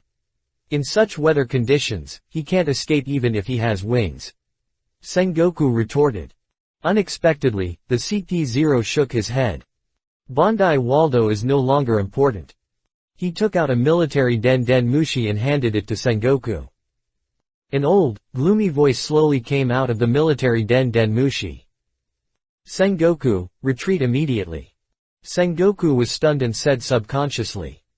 Master Five Elders, the operation is about to succeed. The great pirate Bondi Waldo has, according to our plan, we have entered the ambush circle. Just give me a little more time. He was interrupted by the other side without any courtesy before he finished speaking. We order you to retreat immediately. Zongguo was angry and asked in confusion. Excuse me, sir, why is this? The government and the Navy have spent a lot of resources and energy on this operation. Sild Saint died in the North Sea. The voice of the five elders on the other side of the Den Mushi made Zongguo stunned. The celestial dragon died. How is it possible? Zongguo, as the only admiral of the Navy headquarters, your top priority is to thoroughly investigate the cause of death of Sild Saint. Do you understand? Besides that, all other matters are not important. The unquestionable voice of the five elders came out. On the deck, Zongguo, who was soaked by the heavy rain, took a deep breath, and the passion in his heart seemed to be extinguished by the cold rain. I understand. He gritted his teeth. CP0 saw this, put away the Den Mushi, turned around and walked into the cabin. At this time, countless golden photons continued to gather around Sengoku, and soon reconstructed into a human figure. He was tall and unusual, wearing a yellow and white striped suit, exaggerated frog sunglasses, and a beard. The rank of Major General, the new generation of monster of the Navy. Borsellino.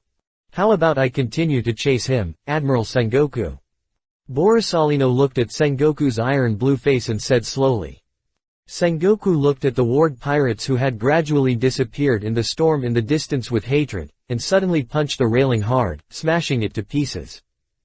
No need, let's return. He gritted his teeth and said this, his face was extremely ugly.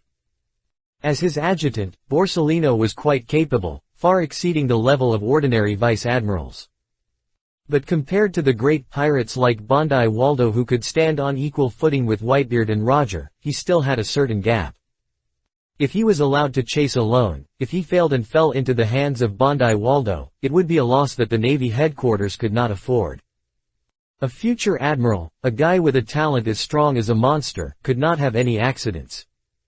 What Zongguo didn't expect was that after using so many resources and energy, he was just a little short of being able to arrest Bondi Waldo, but in the end he ended up with such a failure.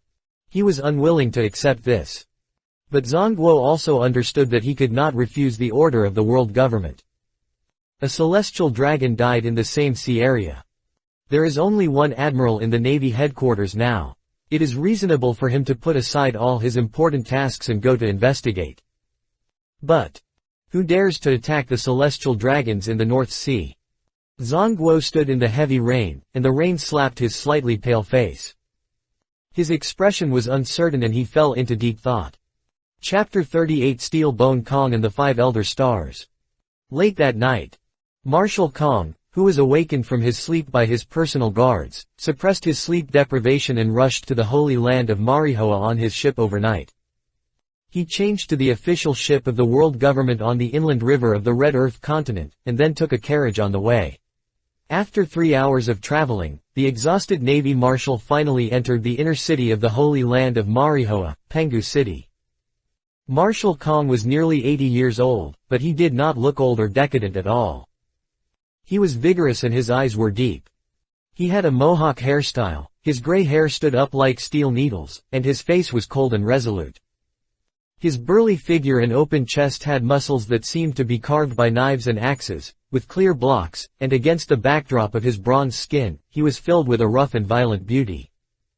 He exuded a majestic and powerful sense of power as steep as a mountain. The marshal's cape covered with golden wheat ears on his shoulders fluttered in the wind, which was very imposing. The dusty Marshal Kong looked up at the stairs that seemed to lead to the kingdom of God. Under the watchful eyes of countless white ghosts hidden in the dark, he straightened his chest and back, just like his title of Steel Bone, and took a step to climb the snow-white and holy stairs to the sky. Soon he finished this, sky-reaching, road, past a small garden with birds singing and flowers fragrant, and came to a small Western-style building in the flowers. The exterior wall of the small Western-style building is all white, with lush creepers on the corners. The vicissitudes of time have left mottled marks on the wall, and the dome is as sharp as a giant sword. Steel Bone Marshal Kong. 2 waiters in black suits and white gloves stood outside the door and bowed slightly to Kong Gang. Kong Gang nodded to them, took a deep breath, and pushed open the door of the small Western-style building. Inside the small Western-style building was a meeting hall with elegant and simple decorations. On the intricately carved tea table was a pot of boiling tea. 5 old men were standing or sitting, exuding the aura of superiors who could not be looked at directly or violated. These 5 old men are the highest power in the world government today. The 5 elders. Marshal Kong Gang, meet the 5 elders. Kong Gang stepped forward steadily, neither humble nor arrogant. He glanced at one of the 5 elders on the far left.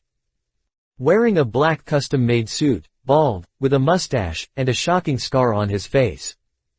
Congratulations to Saint Damocles for being elected as the new highest power with a high vote. The new 5 elders. Saint Damocles waved his hand and said in a hoarse voice. No need to say such polite words, Kong. You should know clearly why we asked you to come here this time. Steel Bone Kong said in a deep voice. Of course I know, but before that, I have a question for you adults. He paused, and his eyes suddenly became solemn.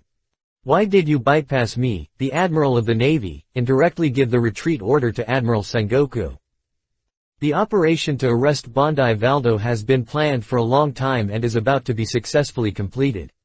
If we miss this opportunity, there will be endless troubles in the future. Sora, are you questioning the government's decision? Saint Damocles asked back with an unhappy look. According to the regulations, the Admiral of the Navy must punish any action that offends the celestial dragons. Sild's Saint died in the North Sea, and we have not yet investigated the responsibility of your Navy for dereliction of duty. Or do you think the lives of the world's nobles are not as important as a mere arrest mission? As soon as these words came out, the other 5 elders also cast cold eyes at Steel Bone, and the pressure suddenly surged like a tide. Facing the highest power of the world government, Kong Gangu felt a chill on his spine, but he did not bend his back. The safety of the lives of the world's nobles is important, but the task of arresting Bondi Waldo is also imminent. This guy is extremely ambitious and powerful, and has the power to destroy the world. Don't forget, my lords, it was because of Bondi Waldo's attack that Lord Shield Saint suffered a shipwreck in the first place. Until Bondi Waldo is resolved, this sea will never be at peace. Besides, for the task of investigating the cause of death of S.H.I.E.L.D. Saint, I can send other personnel from the headquarters." "Who can you send?" The blonde five elders interrupted him coldly. A sarcastic sneer appeared on the corner of his mouth. "Among the 3 admirals of the Navy headquarters, Zephyr has already retired to the second line, and Garp has repeatedly refused to be promoted. Besides, can you send Garp to investigate the cause of death of the celestial dragons? Or should you, the Admiral of the Navy, go to the North Sea in person?" Listening to the aggressive questioning of the 5 elders, Cyborg Sora opened his mouth, but was speechless after all. He was very depressed. As an Admiral of the Navy, he seemed to have amazing power, but in fact, there were only a few people under his command who could be commanded. Not to mention Zephyr, that kid had already retired from the front line because of the tragedy that year. If it weren't for his earnest persuasion, Zephyr would have even decided to leave the Navy for the sake of his teacher. Although Zephyr retained the rank of Admiral, he had basically left the Admiral's military affairs and was obsessed with teaching in the officer training camp. Even as an Admiral of the Navy, it was not easy to go against his personal wishes. As for that bastard Garp, let him investigate the cause of death of the celestial dragons. What a joke. After that bastard knew the news, he would probably just eat donuts wantonly to celebrate, laughing and saying, "Good death." It seems that Sengoku is indeed the only choice. Thinking of this, Kong Gang couldn't help but grit his teeth and clench his fists. The World Destroyer, Bondi Waldo, is extremely dangerous in the assessment of the Navy headquarters, even surpassing Roger and Whitebeard. After all, Roger and Whitebeard are stronger in strength and power, but they usually don't take the initiative to attack civilians or towns. Although the former likes to act on impulse, he will not take the initiative to attack civilians under normal circumstances, and he once cooperated with the Navy in the God Valley War. The latter is not ambitious, traveling around the New World, inviting new members, and forming a so-called family. But Bondi Waldo, this madman, is different. His slogan is, "Destroy everything that stands in my way," and his means are cruel. In order to achieve his goal, he will not hesitate to attack towns, civilians, and even naval bases. He has a huge ambition to overthrow the world government. With the terrifying destructive power of the Momo fruit, the harm to world peace far exceeds that of Whitebeard and Roger. It is only a little bit away from arresting this guy. Saint Damocles looked at Kong's uncertain face and said slowly, "Kong, CP's power has infiltrated the Ward pirates, and Bondi Waldo can't escape anywhere." Kong was stunned when he heard this. CP has actually infiltrated Bondi Waldo's subordinates. The bald 5 elders, wearing training clothes and wiping their samurai swords, said lightly, "This is the end of the matter. We don't want to waste our breath on this matter anymore. The death of the celestial dragon involves the face of the world government. The truth must be thoroughly investigated. You, the Navy, must fully cooperate and give us an explanation. In addition, block the news. This incident must be kept secret." I understand. Kong knew that at this point, it was meaningless for him to continue arguing. Not all celestial dragons are snotty, bossy, arrogant, stupid and incompetent trash. They are born with power that ordinary people cannot imagine. This kind of privileged status and background is a breeding ground for idiots, bastards, personality disorders and megalomaniacs. But there are still a small number of elites with talent, wisdom and military power among the celestial dragons. They have received the best education since childhood, and are guided and trained by the best teachers in various fields. After passing through many screenings, they gradually occupy some core positions in the world government after adulthood. Otherwise, if all celestial dragons were those kind of psychopathic pigs, the world government would have been finished long ago, and it would be impossible to support the rule for 800 years. The 5 elders in front of them, who represent the highest power of the world government, are the elites among the celestial dragons. Their origins will naturally make them in high positions to protect the rule and status of the celestial dragons. This is inevitable. The celestial dragons are supreme and are the gods of this sea. This is their bottom line and iron law, no one can break it, and there is no room for bargaining. But Gangu Kong seemed to have sensed something from the last words of the 5 elders. The news is blocked. Add more. New book recommendation period. Please support me, please give me a 5-point praise, please read it, please urge me to update, data is very important, thank you very much. Chapter 39 Good Death. North Sea. The sinking area of the official ship of the world government. On the vast sea, the gray sky is still fluttering with goose feathers and heavy snow. Yes, Marshal Kong. According to the route provided by the government CP department, I have arrived at the scene of the crime. On the warship, Zongguo held a military Den Den Mushi in his hand and reported with a gloomy face. He adjusted his black-framed glasses and quickly glanced at the sea. There are not many obvious traces at the scene. Yes, I understand. After hanging up the Den Den Mushi communication, Zongguo couldn't help but let out a long breath. The diving team has been sent out, and the adults attach great importance to this incident. A ghost-like figure wearing a silk robe and a strange patterned mask appeared beside Zongguo, and a hoarse voice came out from under the mask. Zongguo nodded, but he was a little disapproving in his heart. The sea was turbulent, with only a few shipwrecks floating on it, and occasionally charred and rotten limbs could be seen, and the specific identity could not be confirmed at all. The Holy Land of Mary Geois had determined the actual time of the crime based on the moment when the Shield Saint life card burned out. And from the time of the crime to the time Zongguo and his team arrived at the scene. A full 3 hours had passed. 3 hours. The turbulent sea was enough to swallow up all the evidence and traces that might be left behind. At this time, what's the point of sending out a diving team? Because of a dead celestial dragon, so much trouble. And even let Bondi Waldo go in vain, Zongguo felt a little unhappy in his heart.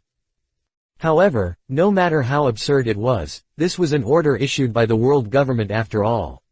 No matter how dissatisfied or disapproving he was, Zongguo would do his best to complete it seriously and responsibly. The government has issued a gag order. After all, once this incident is exposed, it will weaken the government's dignity and affect the government's face. It's just that this incident involves the celestial dragons, which is extremely sensitive and tricky, and it is indeed a headache. Zongguo subconsciously glanced at the deck not far away, and the corners of his mouth twitched uncontrollably. He, the general of the headquarters, was busy and exhausted, but Borsellino, his adjutant. That bastard was lying on the beach chair drinking watermelon juice, as if it had nothing to do with him. Borsellino. Zongguo couldn't help but grit his teeth and roared. We are on a mission. Hearing Zongguo's voice, Borsellino raised his hands in surrender and grinned. I'm coming, I'm coming. He slowly put down the watermelon juice, stood up from the beach chair and walked over. What did you find? Zongguo said unhappily. Let me take a look. Borsellino stroked his chin with one hand, pushed up his sunglasses, and observed the crime scene with a focused look. 2 seconds later, he suddenly opened his mouth slightly, as if he had discovered something interesting, and said in an exaggerated expression, "It's so scary, the celestial dragons died so cleanly. Not even a piece of meat was left." The atmosphere suddenly became cold. The deck was unusually quiet. Quack, quack, a few crows flew across the sky. Warring States.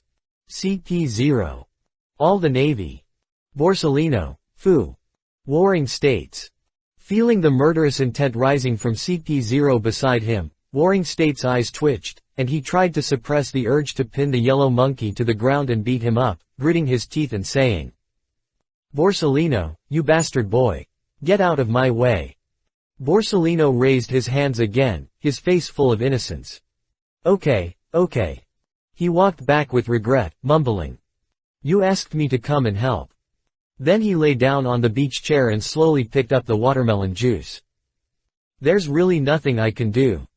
Hearing Borsellino's mumbling, Warring States' face turned pale, his face twitched, and his fists clenched and unclenched, unclenched and clenched again. I wish I could slap myself twice. I should have let Sakaski be my adjutant. The two of them graduated from the military academy at the same time as the top graduates and were called monsters. At least Sakaski, the gloomy kid, is not so annoying. Why was I so blind to choose Borsellino, the bastard? Zhang covered his forehead with his hand in pain. But he couldn't regret it. Sakaski's personality was too paranoid, and he took an extremely extreme attitude and means towards pirates, and even often disobeyed orders. This was what Zhang could not tolerate the most. Although Borsellino often made him furious, he was still okay in terms of obedience to orders. Zhang let out a long breath. Looking at CP0's cold and indifferent face, he smiled awkwardly and was about to say something. Bulu bulu. Bulu bulu. The call of the military Den Mushi suddenly sounded, interrupting Zhang words. Sengoku frowned, gave CP0 an apologetic look, and connected the Den Mushi communication. Hello, I'm Sengoku. A carefree and hearty laugh came out of the Den Mushi. Ha ha ha ha Sengoku, how's the situation over there? Bandai Waldo has been dealt with by you, right? I've finished my side. You don't know that Qingzhao's head was dented by my iron fist. What a hearty battle. Ha ha ha ha. The Den Mushi vividly simulated a laughing face with its nose pinched. Zhang said with a smile. The Cone Pepper, the leader of the Eight Treasures Navy, the world-famous Ironhead Cone, was actually dented by you. He must hate you to death, Garp. He shook his head. My mission failed. An emergency occurred and Bandai Waldo escaped. Emergency? What emergency occurred? Garp scratched his head and then winked. That doesn't make sense. Hey, hey, hey. Zhang could it be that you couldn't beat Bandai Waldo, causing the mission to fail? So you just found an excuse. Zhang said unhappily. Go away, I'm busy here. A world noble, a celestial dragon, was killed in the North Sea. I'm investigating here under the order of the world government. As soon as he said that, Zhang secretly thought that something bad was going to happen. As expected, Garp's hearty laughter came from the Den Mushi. Ha ha ha ha. A celestial dragon died. Good job. I just don't know which guy killed that rubbish, otherwise I really want to thank him in person. Ha ha ha. Good job. As Garp laughed, Sengoku's face became darker and darker. The murderous aura emanating from the CP0 next to him became stronger and stronger, almost freezing the air. I say, Sengoku, isn't he just a celestial dragon? If he dies, he dies. There are a lot of them in the Holy Land. You can just check it casually for show. That kind of trash deserves to die. Ha ha ha ha. Seeing that Garp was getting more and more excited, Sengoku carefully glanced at the motionless CP0 next to him, and finally couldn't help but grit his teeth and remind. Garp, you can't say that. He is a world noble with a respected status. Tisk, Sengoku, don't pretend. Don't think I don't know that you are against.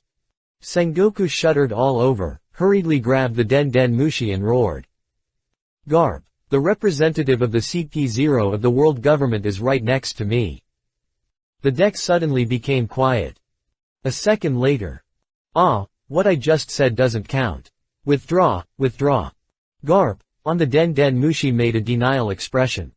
Then. Blue. The communication with the Den Mushi was suddenly interrupted. Zhang He was stunned for a few seconds. Then he blinked, coughed lightly, put away the Den Mushi, and looked at the silent CP0 next to him. His expression suddenly became extremely serious and dignified, and he said in a deep voice. Well, let's start the investigation now. Facing the pair of empty and indifferent eyes under the mask of CP0. Zhang waved his fist, indignant and said. At any cost. Investigate. Investigate strictly. We must find out the truth. Chapter 40 Yellow Monkey's Speculation. The waves were ups and downs. On the deck of the warship, Zhang looked solemn, with his hands behind his back, pacing back and forth restlessly. The snowflakes falling from the sky remained on his hair and military uniform, but he didn't bother to wipe them off. Clatter. Accompanied by the sound of the surging waves, heads emerged from the sea one by one, and they were the diving team. Report to General Zhang the official ship was completely destroyed, and most of the wreckage was washed away by the sea. No meaningful remains can be found. But what is certain is that the hull of the official ship was destroyed in a very short time, and the shells and gunpowder loaded in the cabin were ignited, causing a fire and explosion. A member of the diving team dragged a wet body. He quickly boarded the warship and saluted to report to Zhang Guo. Is it really like this? Zhang Guo's heart sank slightly. Although he had already guessed that this would be the result from the traces left on the sea, people always have a fluke mentality. Zhang Guo frowned and looked at the CP0 members who remained silent. Where are the surveillance Den Mushi on the official ship?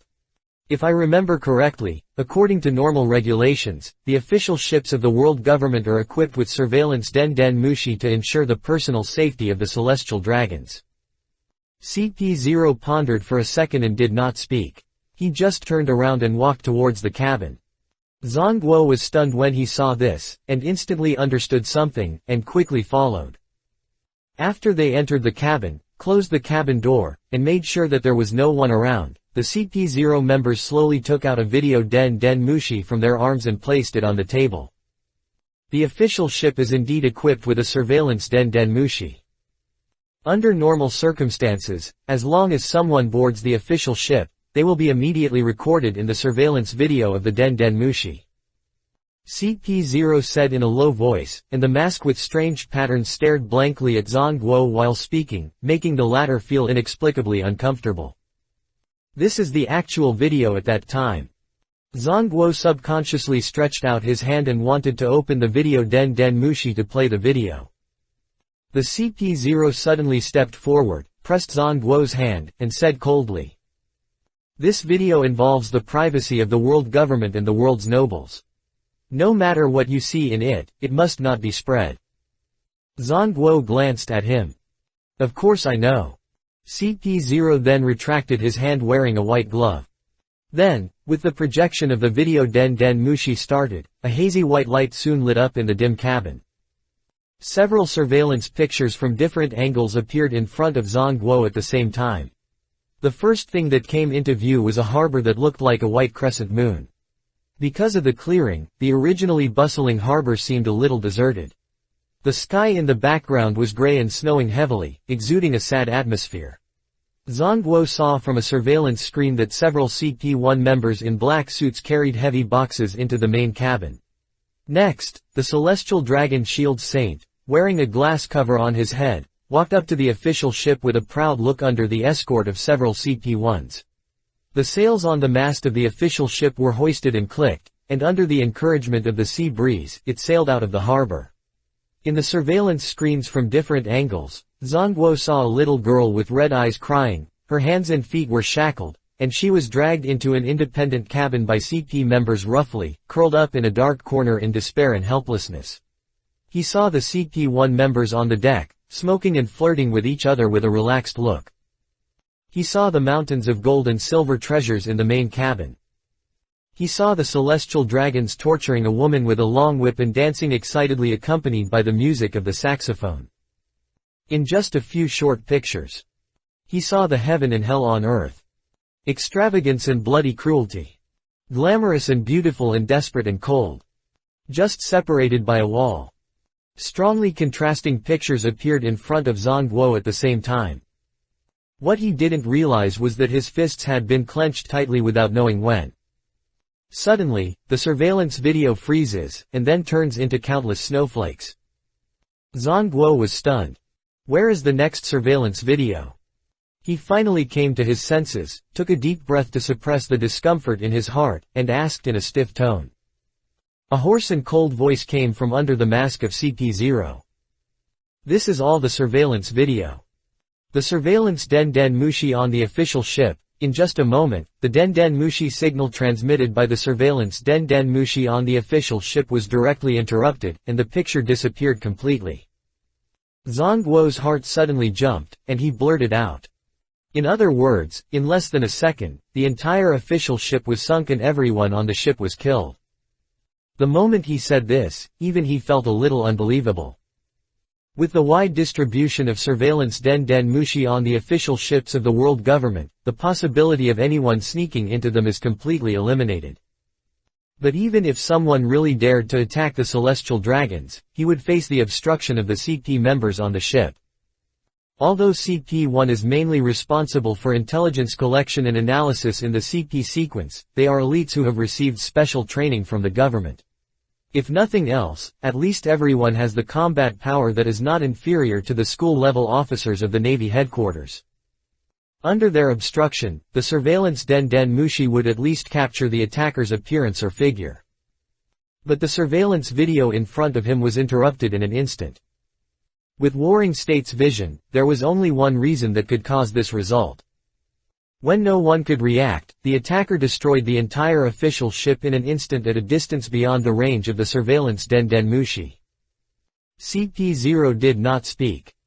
But silence is the best answer. Warring States' eyes suddenly became extremely gloomy and solemn. A person who can have such strength. He crossed his arms, frowned, and fell into deep thought. Destroy the entire ship in an instant. Or a long-distance attack. A person who can do this, in this there are not many on the sea, but definitely not too many either. At least according to the Navy's combat power standards, even the headquarters vice admiral can't do it easily. In an instant, a series of well-known names and domineering faces that frightened people flashed through Zhongguo's mind. According to our CP department's analysis of the remaining wreckage of the official ship, the ability used by the attacker is not swordsmanship. At this time, the CP0 suddenly spoke. Has the possibility of a great swordsman's attack been ruled out? Zhongguo was slightly stunned, but shook his head again. This is not enough to explain the problem. Long-range slashing can indeed do this, but strong people of this level generally have various different means of attack. Whitebeard and Golden Lion are the best examples. As if he remembered something, he took out the military Den Den Mushi and dialed the headquarters, communication. In less than 3 seconds, the communication was connected. Zhongguo said to Den Den Mushi with a serious look. Hello, Xiaohe, this is Zhongguo. Yes, I am investigating the attack on the world nobles. Please help me check the movements of Whitebeard, Roger and Golden Lion in the past 3 days. What? You said that they have not appeared in the North Sea in the past 3 days. Zhongguo was silent for a moment. Okay, I got it. Thank you, Xiaohe. He put away the Den Den Mushi and paced back and forth in the dark cabin, muttering to himself. Aren't they those guys? Then, based on the situation at the scene, the possibility of attacking the celestial dragons, etc., the most likely attacker should be. Zhongguo's stern expression suddenly became a little strange. Bondi Waldo. A long-range attack instantly destroyed a large official ship. Brutal and ferocious, attacking the world government and the celestial dragons without restraint. The specific location happened to be in the North Sea. If the incident had not happened during his pursuit of Bondi Waldo, Sengoku would have been certain that, World Destroyer, Bondi Waldo was the attacker. Is the train of thought broken again? Sengoku rubbed his temples. At this time. Knock knock knock. A knock on the door sounded suddenly. Sengoku was stunned, and through his observation haki perception, he determined that it was Borsellino who knocked on the door. He hesitated for a moment, turned off the video Den Den Mushi, and responded. Come in. Borsellino pushed the door open. General Sengoku, I may have guessed who attacked the Celestial Dragon official ship. He walked into the cabin slowly. CP0 raised his eyebrows. Zhongguo's eyes lit up when he heard this. What do you think? Borsellino smiled, puffed out his chest, and said seriously. Sea King creatures. He held his head high and looked proud. Zhongguo. CP0. The next second, Zhongguo's furious voice came from the cabin, shaking the entire warship. Get out of here, you bastard. Please support me, thank you very much. Chapter 41A Scene. On the other side. North Sea, Kiev Island. Kiev Island is a neutral island located in the North Sea. The island is not big, with only a town of several thousand people, and does not belong to the sphere of influence of any country. And it is precisely because of the lack of management that various illegal forces have gradually gathered on Kiev Island.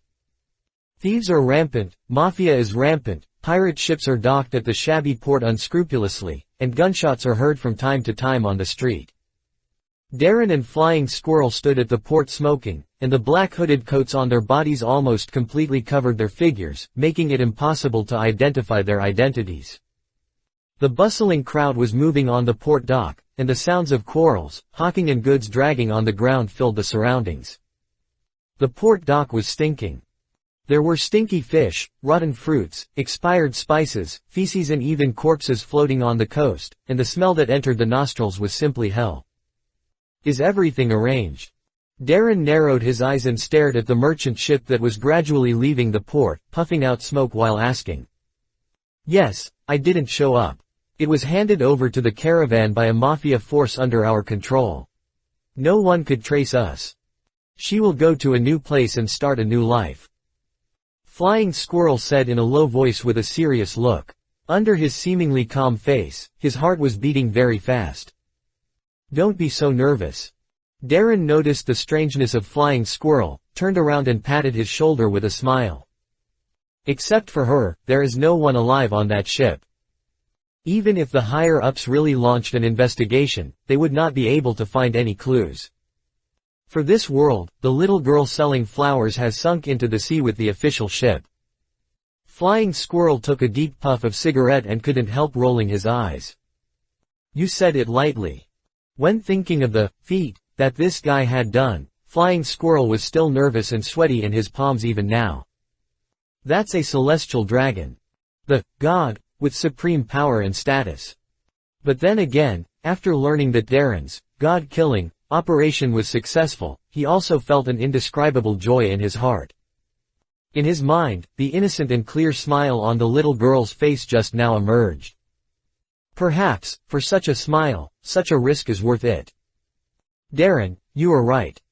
That celestial dragon really deserves to die. Where is her father? How should we deal with it? The Flying Squirrel exhaled a long puff of smoke and asked in a deep voice. Darren pondered for a moment.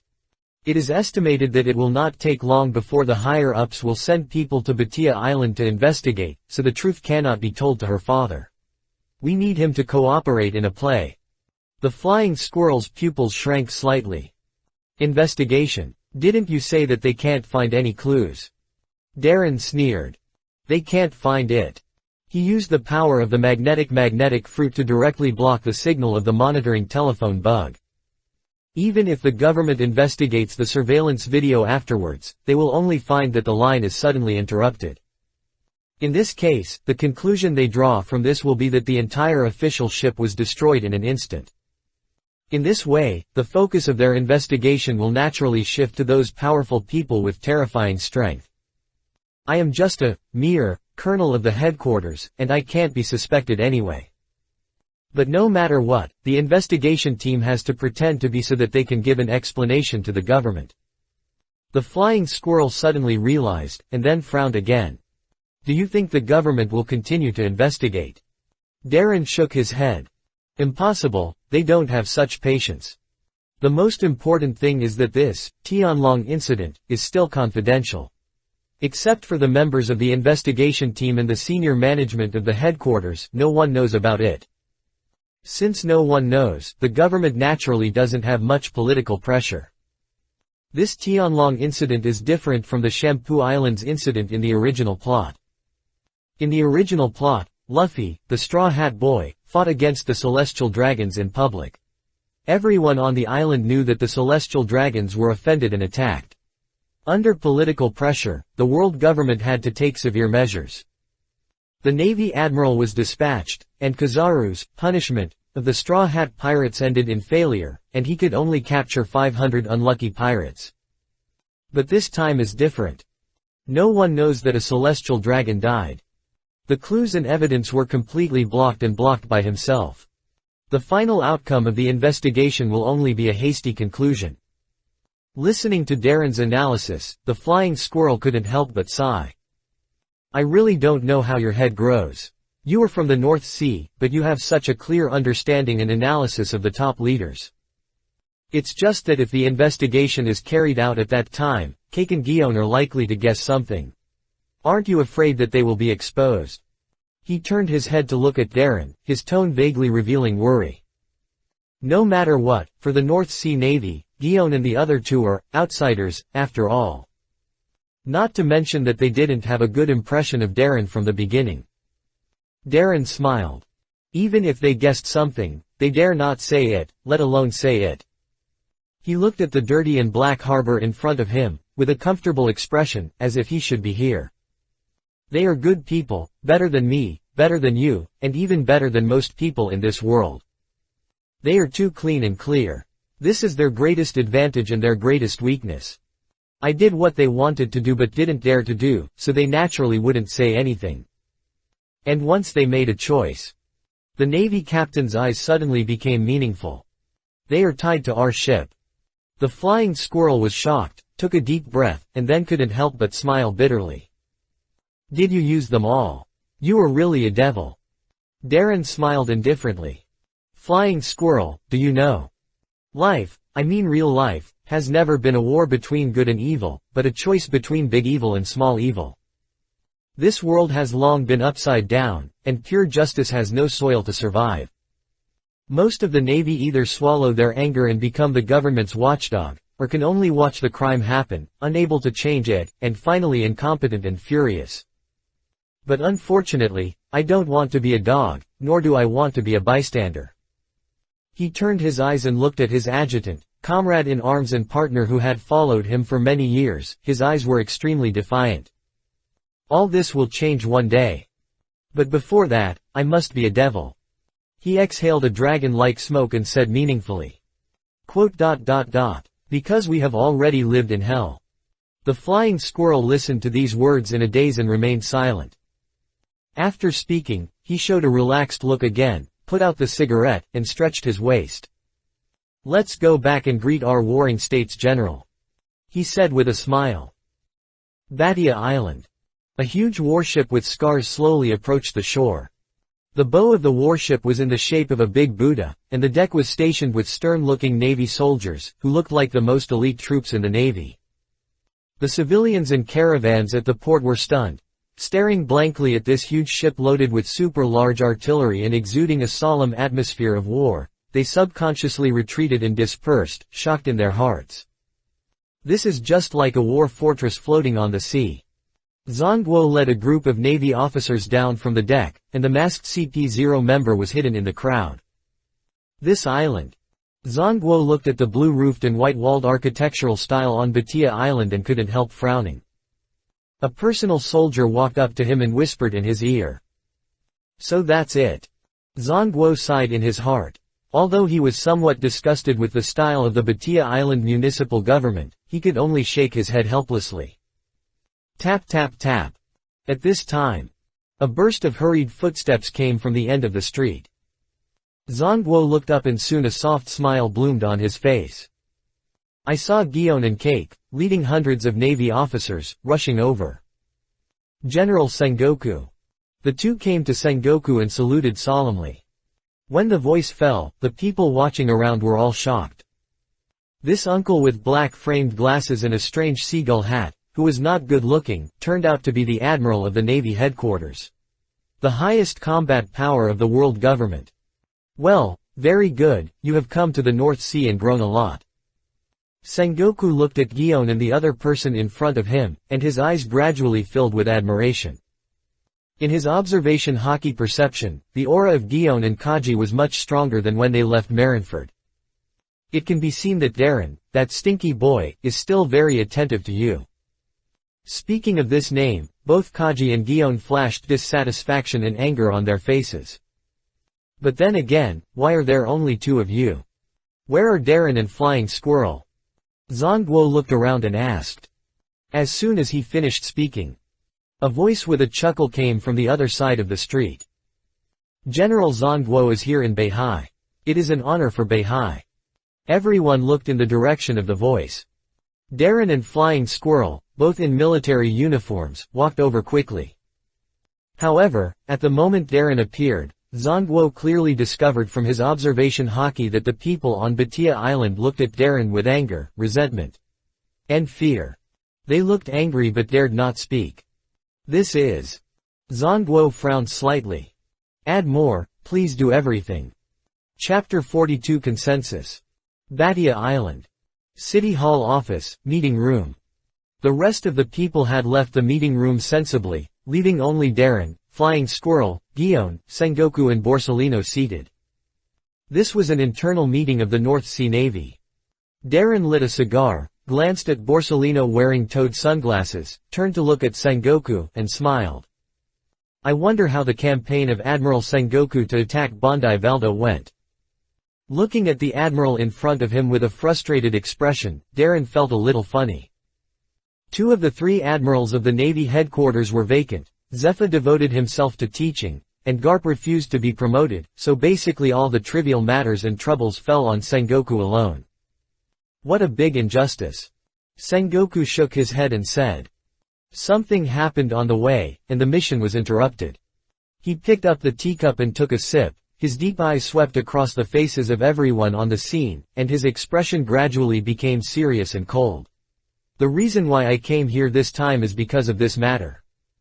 Feeling the seriousness in Sengoku's tone, Gion and others all sat up straight and looked serious. After a pause of 1 second, Sengoku slowly said. A day ago, something happened in the North Sea that shocked the world government. Not long ago, the celestial dragon Sild Saint, who was returning to the holy land of Mary Geois from Batia Island, was attacked on the way back. And died on the spot. The moment the voice fell, Darren's face changed drastically and he stood up suddenly. What? How is this possible? The flying squirrel's face also showed a shocking look, an unbelievable look. Gion and Kaji were shocked. They didn't know what they thought of, and their eyes subconsciously glanced in Darren's direction, but when they saw the surprise expression on Darren's face, they were stunned. Sengoku, who was overwhelmed by this matter, didn't notice the 2 people's subtle micro-expressions, but just pinched his temples with a headache. Only Borsellino seemed to have noticed something, and the smile on his lips suddenly became meaningful.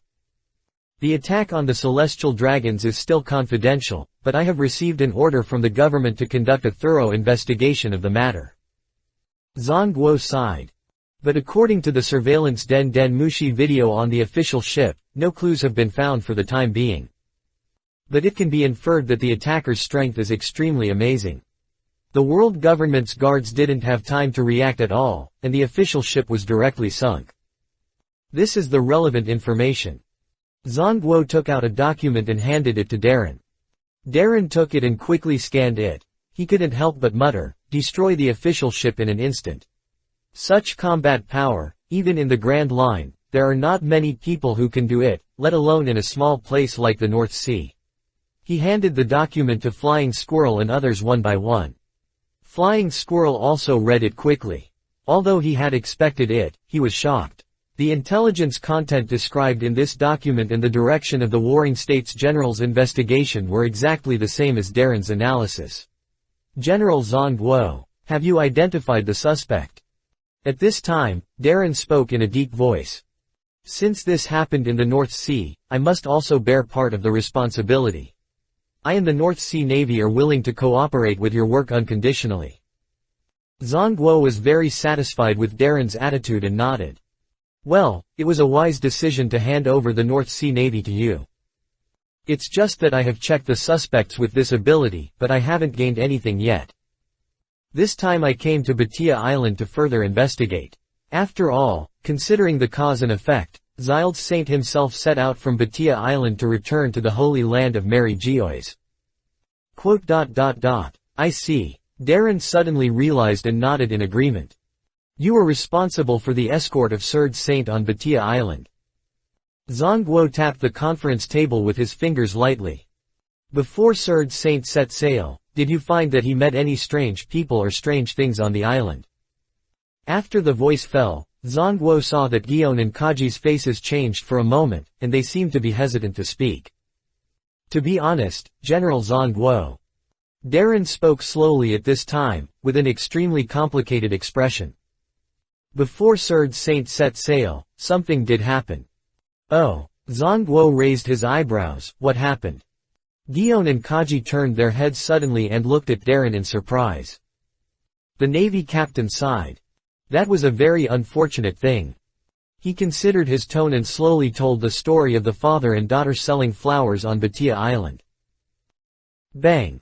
The huge fist smashed down, and the conference table in front of Zhang Guo was shattered and torn into pieces. Damn it! He stood up suddenly, clenched his fists tightly, and trembled visibly. I don't know who the word, damn it, was scolding. In his mind, a thin little girl was dragged into the cabin roughly, shivering and curled up in a dark corner. Guillaume and others looked at the angry expression of General Zhang Guo and dared not speak. After a while, Zhang Guo forced himself to suppress the anger in his heart. Let's stop here for this meeting. I'm a little tired. After a while of silence, he threw down this sentence in a hoarse voice and turned away without saying a word. Guillaume and others also hurriedly followed. In the huge conference room, only Darren and Borsellino were left. There was a smile on their faces. Sassy ignores Dana, Major General Borsellino. Darren suddenly laughed, breaking the silence, took out a cigar with gold patterns, and threw it to Borsellino. Borsellino took it, sniffed it under his nose, and said with a smile. I haven't seen you for a few years, you still like to enjoy life as always, Darren. Darren lit a cigar for himself and shrugged. Being a Navy is hard enough, there is no need to wrong yourself in many things, right? Borsellino looked at him deeply, and suddenly grinned. It can be seen that you are doing well in the North Sea. He paused, his tone full of meaning. Darren, this is just the beginning, right? Darren smiled calmly. Who knows? I don't like trouble either. Well, I learned this advantage from you. Borsellino scratched his head, looking a little distressed. Indeed, trouble is always bad. But trouble always comes to you. Darren said. Just don't involve me. Borsellino stretched his waist, stood up from his seat, and walked out the door. Thank you for the cigar. He waved his hand with his back to Darren. Just as he stepped out of the door of the conference room, his steps suddenly stopped, and he turned back and smiled at Darren. By the way, I always feel that the truth behind the attack on the celestial dragons this time is not that complicated. Oh, what is Major General Borsellino's opinion? Darren flicked the ash. Borsellino's sunglasses flashed a strange light.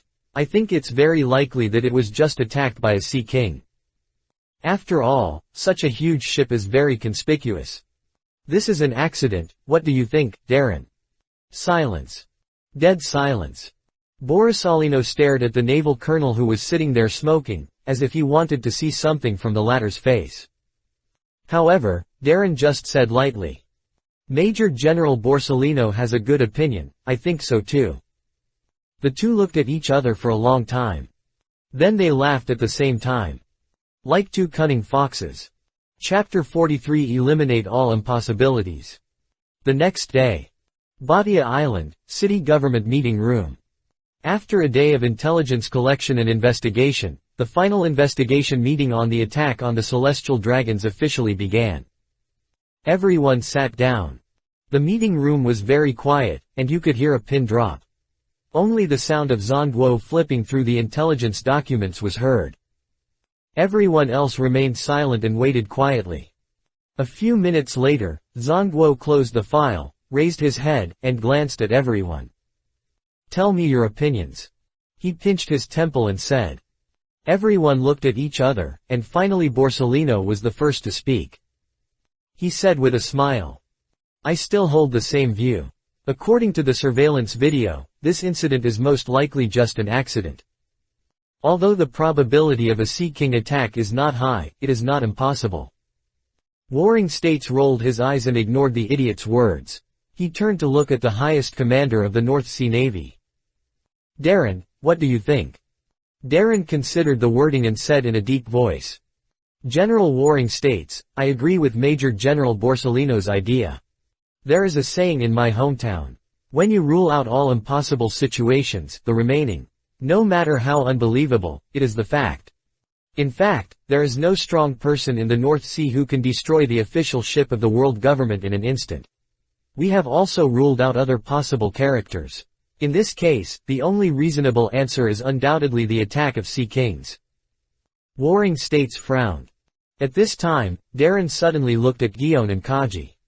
Perhaps Major Gion and Major Kaji have other different ideas. Gion and Kaji were startled when they heard this. Facing Darren's calm eyes, they felt a little uneasy. Do you two have any different ideas? Zongguo also moved his eyes to the two of them. Kaji opened his mouth. But in his mind, the expression of the little girl's father kneeling on the ground crying heartbreakingly and desperately collapsed appeared. I agree with Colonel Darren's opinion. Gion suddenly spoke coldly. Her hands were clenched so tightly that her finger bones were even a little blue. Kaji turned his head and looked at Gion in astonishment, and he couldn't react for a while. Zongguo looked at the abnormal reactions of Gion and the others, and was surprised, but he soon understood and sighed secretly in his heart. Watching the civilians they were supposed to protect being plundered and turned into slaves by the celestial dragons, but being unable to stop such atrocities, it must be a heavy blow to those who advocate justice. Zongguo shook his head. So, is the final truth really as Borsellino said? Thinking of this, he turned his head and looked at Borsellino, who was sitting there in a trance, and his expression suddenly became strange. He always felt that something was wrong, but he couldn't say it. Is it really a Sea King? Temporary office. So, is this the result of your investigation, Zongguo? An attack by a Sea King creature. CP0, wearing a white silk robe, sat opposite Zongguo. His tone was cold, and his eyes under the strange mask stared at him blankly. Are you sure you're not kidding? The adults won't accept such a result. Zongguo felt uncomfortable under CP0's suspicious eyes and coughed lightly. Well, yes. As if to emphasize his credibility, he paused and added. There is a saying in my hometown. When you eliminate all impossible situations, the remaining, no matter how unbelievable it is the fact. CP0 said coldly. Zongguo, do you think the adults will accept this conclusion? Zongguo stopped talking immediately. CP0 pondered for a moment and suddenly said. Where is the father of the little girl? I think he should be interrogated. After all, he has a motive for committing the crime. Hearing this, an inexplicable anger surged into Zongguo's heart. He gritted his teeth and said. I don't think there is anything wrong with that man. He is just a civilian. He has secretly visited the little girl's father. His face is thin and his eyes are empty. He looks as if he has lost his soul, like a walking corpse. It's just the look of a middle-aged man who lost his beloved daughter. What's there to doubt about? As for the motive. Of course he has a motive. Sild's Saint took his daughter away. If the former was not a celestial dragon and was heavily protected, the man would definitely cut Sild's Saint into pieces even if he had a chance. However, CP0 was unmoved and just said coldly. This incident involves the world's nobles, so it's not too cautious. Warring States. Don't forget that this is the government's order. You are the Admiral of the Navy and should obey unconditionally. I am just executing the government's order. Warring States interrupted CP0 unceremoniously. He supported the desk with both hands, slowly stood up from the chair, leaned forward, exuding a powerful and imposing aura. Looking down at CP0 in front of him, his voice was stiff and hoarse. According to you, everyone on Batia Island has a motive for committing the crime. Do we have to arrest all the people on the island and torture them to extract confessions? If necessary. CP0 said coldly. Zongguo looked at CP0 in front of him and suddenly laughed, a little ridiculous. I'm sorry, I can't do it. The attack of Sea King creatures. This is the conclusion I came to after investigation. As for the man who lost his daughter, he is just a pitiful person. Report to the 5 elders. CP0 looked at Zongguo in front of him, who was resolute and unyielding, and was silent for a while. Okay. Holy Land Mary Joa. World Government Headquarters, small Western-style building. The boiling tea kept emitting hot steam. The 5 elders, the highest authority of the world government, stood or sat, with a stern look, and the atmosphere was extremely oppressive. My lords, this is the answer given by Sengoku. CP0's hoarse voice came from the military Den Mushi. We know, you continue to wait for news. The blonde 5 elders said expressionlessly. Yes, sir. The Den Mushi communication was interrupted. How ridiculous. Damocles Saint suddenly sneered. In fact, this is not impossible. The blonde five elders said suddenly. Of course I know there is a possibility, but the Shield Saint family will not accept this result. Damocles Saint shook his head. The other five elders fell silent after hearing this. Although they, as the five elders, represent the interests of the world's noble celestial dragons, they don't really care if a celestial dragon who eats and waits for death dies. What they care about is to calm the anger of the celestial dragon families in the Holy Land. Although Shield Saint himself is a waste, his family has a great influence in the Holy Land of Marihoa. The so-called finding out the truth, to put it bluntly, is to give them an explanation. Perhaps, we should expand the scope of the investigation. Saint Damocles suddenly said. As soon as this was said, the other five elders frowned. Saint Damocles's old eyes flashed with a cold light. I have experienced countless wars in my life and summed up a lesson. That is, there is no so-called accident in this world. The other five elders raised their eyebrows. What do you mean? Saint Damocles sneered. Although the results of the investigation by the warring states are ridiculous, at least he said something that makes sense. When you exclude all impossible situations, the remaining, no matter how unbelievable, it is the fact. Since pirates and civilians have been excluded, there is only one possibility that may take action in the end. The other four were stunned. Could it be? Yes, I suspect, well, of course it's just a possibility. Saint Damocles narrowed his eyes. Could the one who did it be? He slowly uttered a word that made the other five elders change color slightly. Navy. Please do everything, thank you very much. Chapter 44 First eliminate his suspicion. Navy. As Saint Damocles finished speaking, the other five elders were all stunned, and then looked at the former with puzzled and even unbelievable eyes. Damocles, what are you doubting? How is this possible? That's the world's noble celestial dragon. They didn't believe that the Navy would take action against the celestial dragons, not because they didn't have the ability, but because they didn't dare. As the largest violent law enforcement agency under the world government, the Navy's military expenditure comes from the support of the world government. Although the Navy has maintained a relatively independent structure and command authority since its inception, the government also has a strong voice in the Navy. Not to mention the suppression of power and the constraints of the concept of the supremacy of the celestial dragons, the military expenditure alone is enough for the world government to control the Navy. If there is anyone in this sea who dares to take action against the celestial dragons, the Navy is definitely the last person to doubt. Damocles, are you sure your suspicion is well founded?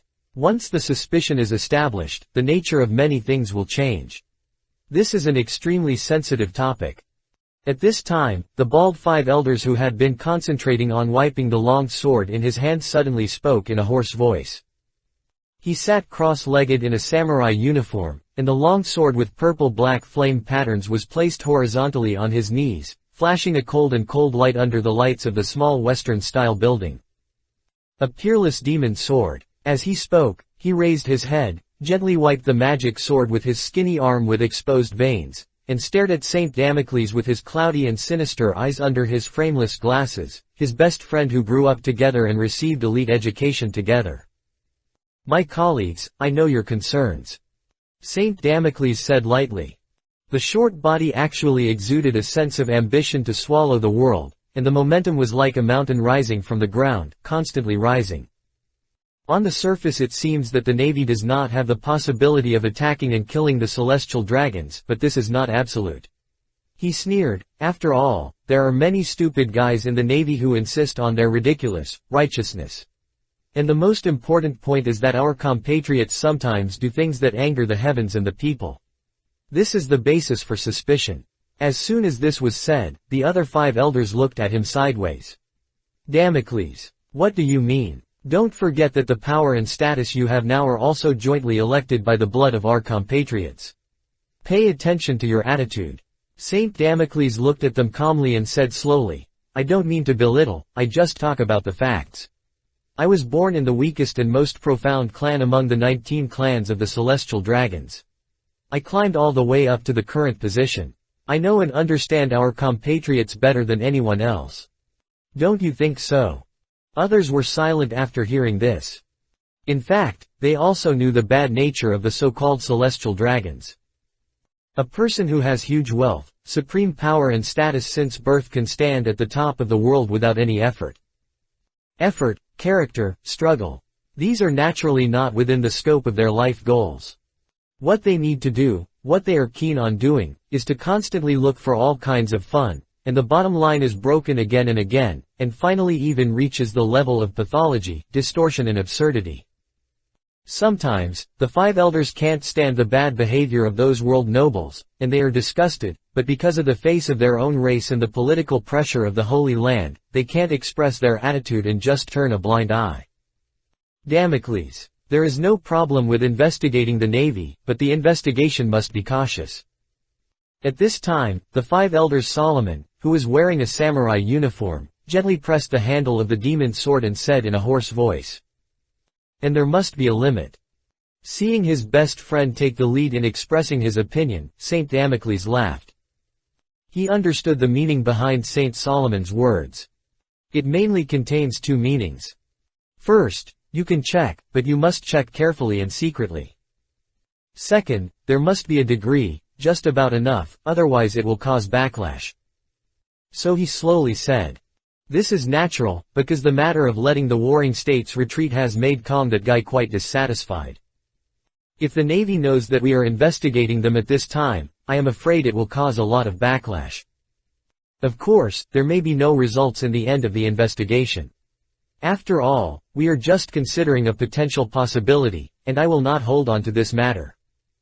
The other 5 elders exchanged glances when they heard this. "So, what are the specific candidates? I am afraid that the CP department is not easy to use, it is too conspicuous. Once the CP is used, the Navy will also be vigilant. It's best to find someone within the Navy for this matter. So, who is more suitable?" They discussed one after another, and finally their eyes fell on Saint Damocles. The name of Damocles is a symbol of wisdom among the elite celestial dragons in the Holy Land. It is precisely because of this name that they finally agreed to Saint Damocles' proposal to investigate the Navy. Seeing everyone's eyes cast towards him, the newly promoted Saint Damocles, the highest authority in the world government, proudly raised his head, with a proud smile on his lips. To talk about the candidate, several conditions must be met. He analyzed clearly. First, this candidate must be smart, cautious, and have both means and abilities, so that he can perfectly complete the task of secret investigation. Everyone nodded in agreement. Second, this person must have a strong desire for power. Well, it's best to be born in the lower class, so that we can better control such people.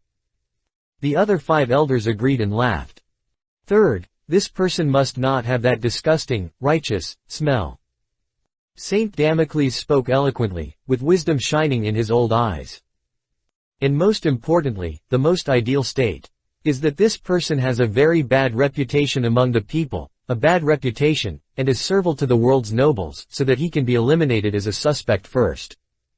In summary, he looked like he had a good idea, quickly picked up a file of a naval officer, and quickly flipped through it.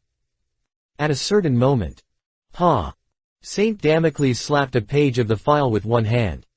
He is the best candidate. The other 5 elders looked at him, and were stunned at first, and then they all smiled with satisfaction. Well, it really is Damocles. I agree with this candidate. Second. Agree. That page on the file. It was a naval officer with short black hair, handsome appearance and arrogance. Name, Rogers Darren. Position, Admiral of the North Sea Navy, Colonel of the Navy Headquarters. Evaluation, extremely power-hungry, greedy for money and lustful, oppressing the people, extremely bad reputation, nicknamed, Navy's scum. Listening to the voices of approval and recognition from other colleagues, Saint Damocles laughed proudly. He looked at the one on the file. The photo of the black-haired Navy made him feel as if he had some connection with this guy, a familiar feeling. As he said before, his family was the weakest among the 19 clans of the Celestial Dragons. At a young age, he was determined to be different. So he diligently received the best education, experienced the most brutal training, and participated in bloody and ruthless wars under an assumed name, with more than 100 major and minor injuries. He was familiar with the strategy books and had a quick mind. With his powerful military force and wisdom that no one in the Celestial Dragons could match, he climbed up step by step and won one merciless power war after another. And now, he finally ascended to the position of the 5 elders. He must prove himself. Prove that he is better, wiser, stronger, and more majestic than the other 5 elders. Only then can he, who does not have the support of the Elders' Council, sit more firmly on the new seat of the 5 elders. And finally become the head of the 5 elders. The attack on the Celestial Dragons this time might be a terrible disaster for others. But it was his chance. Looking at the smiling photo of the black-haired Navy in the file, Saint Damocles seemed to see fate smiling at him. I ask for everything, and I am grateful. Happy Children's Day, big guys. Chapter 45. You have to pay extra. North Sea, Batia Island. A private mansion. Come this way, Colonel Darren is waiting for you in the reception room. Flying Squirrel looked at the CP0 members who came to the door in front of him and raised his hand to make a, please, gesture. This mansion is very large, covering an area of more than 2,000 square meters, with rockery, gardens, fountains and even training grounds and other facilities and buildings. Flying Squirrel led the CP0 members through the lush garden, and the palms of his hands wrapped in leather gloves were sweating unconsciously. CP0 came to the door in person and asked to meet Darren by name. Could it be that the government noticed something? The Flying Squirrel forced himself to calm down, subconsciously quickened his pace, and soon arrived at the door of the reception room. Colonel Darren. The Flying Squirrel raised his hand to salute. In the reception room, Darren, who was sitting with his legs crossed and smoking a cigar, stood up from his seat with a smile on his face and walked over enthusiastically. Dear guest, I am sorry for not welcoming you. The mask with strange patterns covered CP0's expression, and a cold voice came from under the mask. Colonel Darren, I come on behalf of one of the highest powers in the world government. Saint Damocles. Oh. Darren raised his eyebrows, motioned CP0 to sit down, walked to the bar, poured 2 glasses of whiskey, and added a few ice cubes to the glass. He had heard of this person. This newly promoted 5 elders came from a weak Celestial Dragon family, but with his own strong strength and wisdom, he won most of the votes in the Celestial Dragon Conference in the Holy Land and became the highest power in the world government. It must be said that it is indeed a moving legend. It is this name that sounds a bit taboo. According to legend, the Sword of Damocles represents a powerful force, which is very unsafe and can be easily taken away. Or simply put, it is the fear of the coming of the end of the world. I wonder what Saint Damocles has ordered. Darren handed CP0 a glass of whiskey, sat down by himself, took a sip of the wine, and said casually. CP0 did not drink it, but put down the glass and looked at the Flying Squirrel expressionlessly. The Flying Squirrel saluted again, turned around and walked out of the reception room, closing the door. CP0 then took out a military Den Mushi with the highest confidentiality level from his arms, placed it on the smooth table, and dialed a signal. Bulu Bulu. The military Den Mushi made a series of calls. Seeing this, Darren narrowed his eyes. Is it so confidential that he has to talk directly to the 5 elders? If he was not 100% sure that he had left no evidence or traces, he would have begun to doubt whether the government was going to move against him. Soon the Den Mushi was connected. Swish. A picture was projected from the Den Mushi. In the small Western-style building filled with elegant style but not without majesty, 5 old figures were standing or sitting, looking at the Navy captain with a strange look.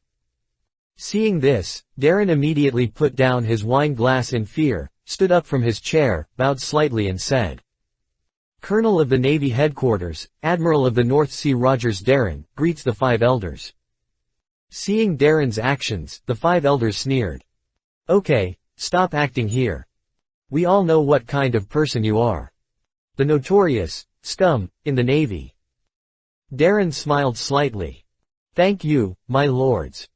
5 elders. Darren smiled. I wonder what the 5 elders are contacting their subordinates for. General Sengoku is also on Batia Island, and his subordinates can contact him at any time. No need. Saint Damocles waved his hand and interrupted Darren. This matter is not suitable for Sengoku, no. He looked at the Navy captain seriously. We have a different opinion on the attack on the North Sea Celestial Dragons. Darren frowned and said tentatively, what your excellency means. Saint Damocles sneered. We order you to start a secret investigation of the sailing of warships within the Navy at the time of the incident.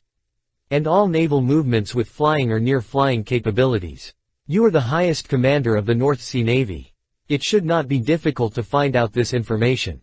Hearing this, Darren opened his eyes wide and looked stunned. What are you suspecting, my excellencies? Saint Damocles said lightly, you know very well what we are suspecting. If you still want to continue to be your North Sea Admiral, then obey the order honestly. Darren's face suddenly became gloomy. My excellencies, are you asking me to investigate my colleagues? I am a member of the Navy. You want me to investigate my comrades? My lords, are you asking me to betray my partners and betray their trust in me? The 5 elders frowned together. So you mean, you want to disobey the government's orders? Darren took a deep breath and said in a deep voice. No, I mean. He clenched his fists and said fiercely. The rank of colonel of the headquarters is too low. The 5 elders were stunned at the same time, their faces full of astonishment, as if they had heard something absurd. This kid, is he asking for power from them in person? A mere naval colonel dared to ask for power from the 5 elders, the highest authority of the world government. Ha ha ha ha ha ha. Saint Damocles suddenly laughed and stared at Darren with admiration. Very good, I was right about you. The Navy is the face of the world government and a dog in the hands of the celestial dragons. For them, the more ambitious and greedy a dog is, the easier it is to control it. What the 5 elders are most worried about are those stubborn people who are loyal to their personal beliefs and refuse to change their ways. Do your best, Darren. With your talent, the rank of colonel is indeed a bit of a waste of talent. After saying this, Saint Damocles looked at Darren meaningfully, and then hung up the Den Den Mushi. The screen disappeared. CP0 put away the Den Den Mushi and stood up. Wouldn't you like to drink some wine? Darren said with a smile. After all, we will all be colleagues working for the adults in the future. CP0 hesitated for a moment, took a sip of the wine glass, and then disappeared silently, like a ghost. When CP0 disappeared, the smile on Darren's face gradually disappeared. A purple-blue arc suddenly jumped up between his fingers, and the invisible magnetic field fluctuations spread out instantly. Well, there is no life magnetic field characteristic of CP0. After confirming that CP0 had left, Darren knocked on the table lightly. The flying squirrel outside the door strode in. What happened? Darren lit a cigar and said calmly, the world government began to suspect that the attack on the celestial dragons was caused by the Navy. Just now, the 5 elders came to talk to me in person, and the one who raised the suspicion should be the new 5 elders. Saint Damocles. The flying squirrel's pupils shrank. Saint Damocles, the highest authority of the world government known for his wisdom. At the coronation ceremony of the 5 elders not long ago, the MC read out the meaning of the name given by his father in public. It means the supreme sword of judgment, hanging on the top of the world, making everyone submit, symbolizing the ultimate divine power of all rights and interests. Did they really find something? Darren smiled and shook his head to interrupt. Don't be nervous, they are just suspicious. They asked me to start a secret investigation of all the Navy. This is troublesome. Damn it. The flying squirrel cursed subconsciously, and felt something was wrong as soon as he said it. Wait. He stared at Darren, who was smiling in front of him, with an unbelievable face. You said, they asked you to investigate. A dragon-like smoke came out of Darren's mouth, and his face was full of smiles. Yes, they asked me to investigate. He bit the me hard. It is indeed a wise decision. Darren blinked. After all, a notorious, bad, bullying and power-worshipping navy, scum, would never attack the celestial dragons, right? When the flying squirrel heard this, his face turned red, and his expression was extremely weird. What is this? Directly ruled out the correct answer. Please support me in everything. If you think it's good, please give me some praise. I will be grateful. Chapter 46 Wisdom, but not much. So, what are you going to do? Are you really going to investigate the Navy? The flying squirrel twisted his eyebrows into a chew-on character, subconsciously lit a cigar, and looked at the Navy captain in front of him with some worry. Although this was an order directly issued by the highest authority of the world government, the object of the investigation was after all the Navy, who were also his own people. No matter what, the flying squirrel was somewhat resistant to this so-called order. Investigate, why not investigate? Darren raised the wine glass to his lips with a relaxed demeanor. After taking a sip, he smiled sarcastically. That was an order directly issued by the great and respected 5 elders, so of course we have to do it well for them. But now that the investigation of the Tianlong attack has fallen into my hands, we can take the initiative. The flying squirrel glanced at him and couldn't help but feel a little funny. It must be said that the Saint Damocles, who is known as the first in wisdom in 100 years, was able to keenly perceive the clues of this attack, and he does have extraordinary wisdom. But not much. Let the murderer catch the murderer. The corner of the flying squirrel's mouth twitched. But this matter should not be delayed any longer, and this investigation must be closed as soon as possible. Darren took a deep puff of the cigar, and his deep eyes flashed with light. After all, CP0 and the investigation team will not leave Beihai until this case is over. I don't like the feeling of being watched. The flying squirrel nodded in agreement. Because of the arrival of the investigation team, many of their recent actions have stopped. After all, with Sengoku, the general of the headquarters, many things cannot be done too out of line. The next day. Bhatia Island Municipal Government Office. Conference room.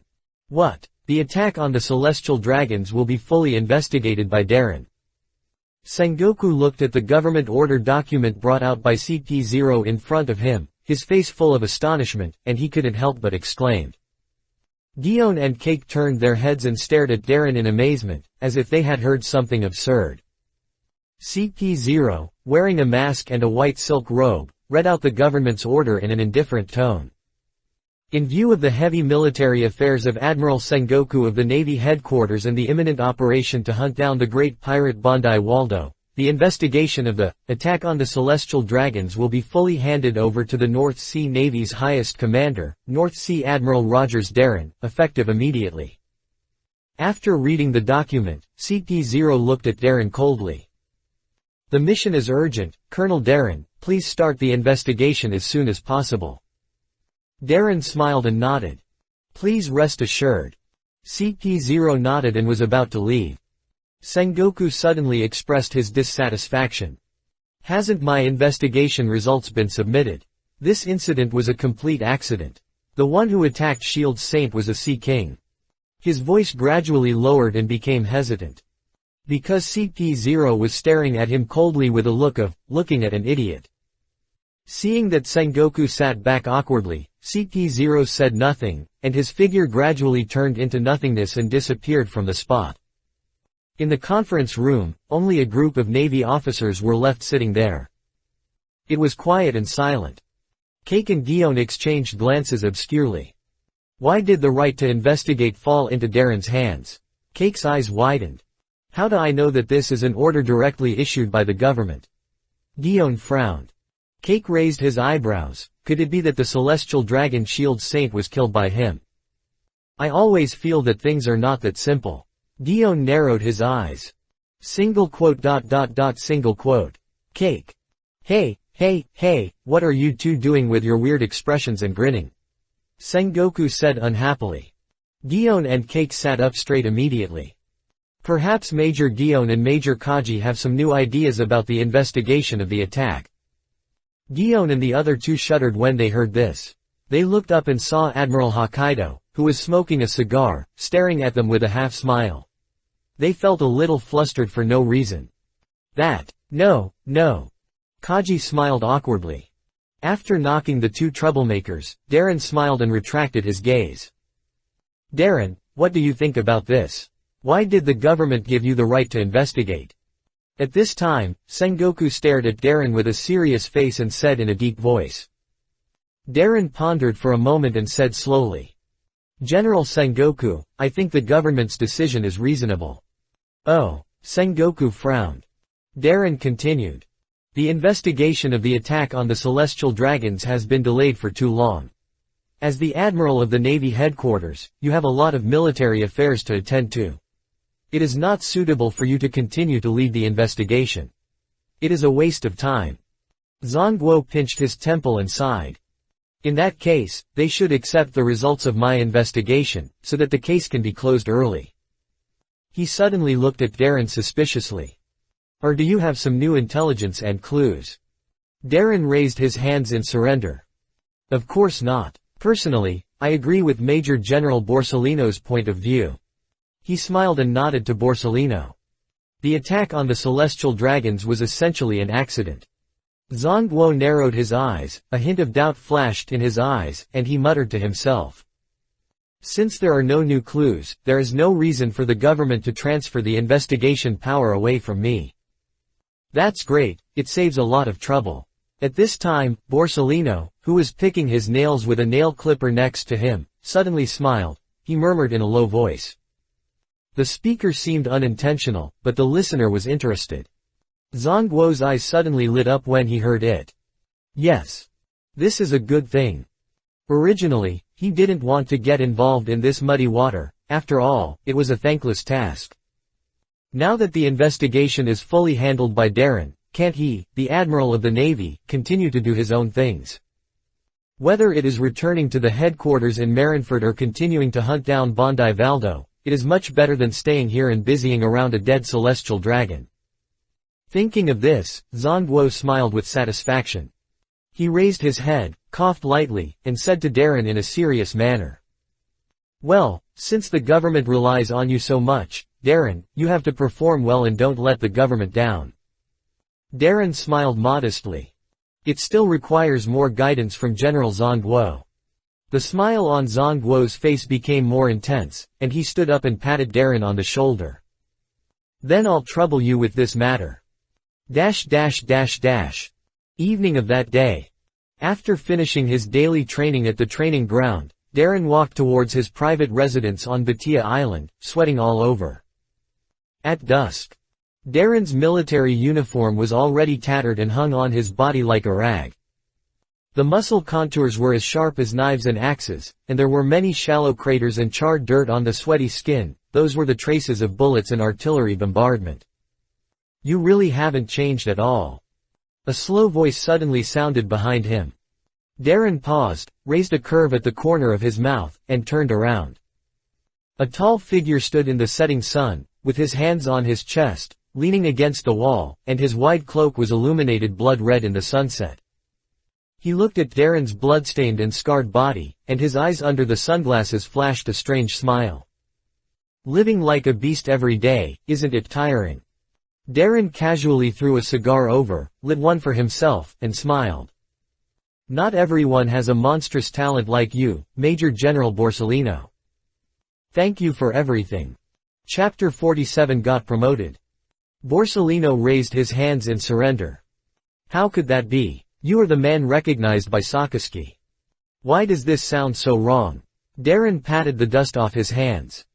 Borsellino looked at him deeply, and suddenly grinned. So the government began to suspect. He is really a shrewd guy like a monkey. He noticed something so quickly. Such a thought flashed through Darren's mind. As a time traveler, Darren has a certain understanding of the original plot. But Borsellino is still a guy he can't see through. Even though Darren, as this guy's subordinate, had worked with him for a while when he was on duty in the North Sea. But he still couldn't understand Borsellino's position. Ambiguous justice. Is it justice? Of course, it is certain that this guy hides very deeply and will never cause any trouble. Countless thoughts flashed through Darren's mind, but his face kept the same smile as always. I'm just following orders.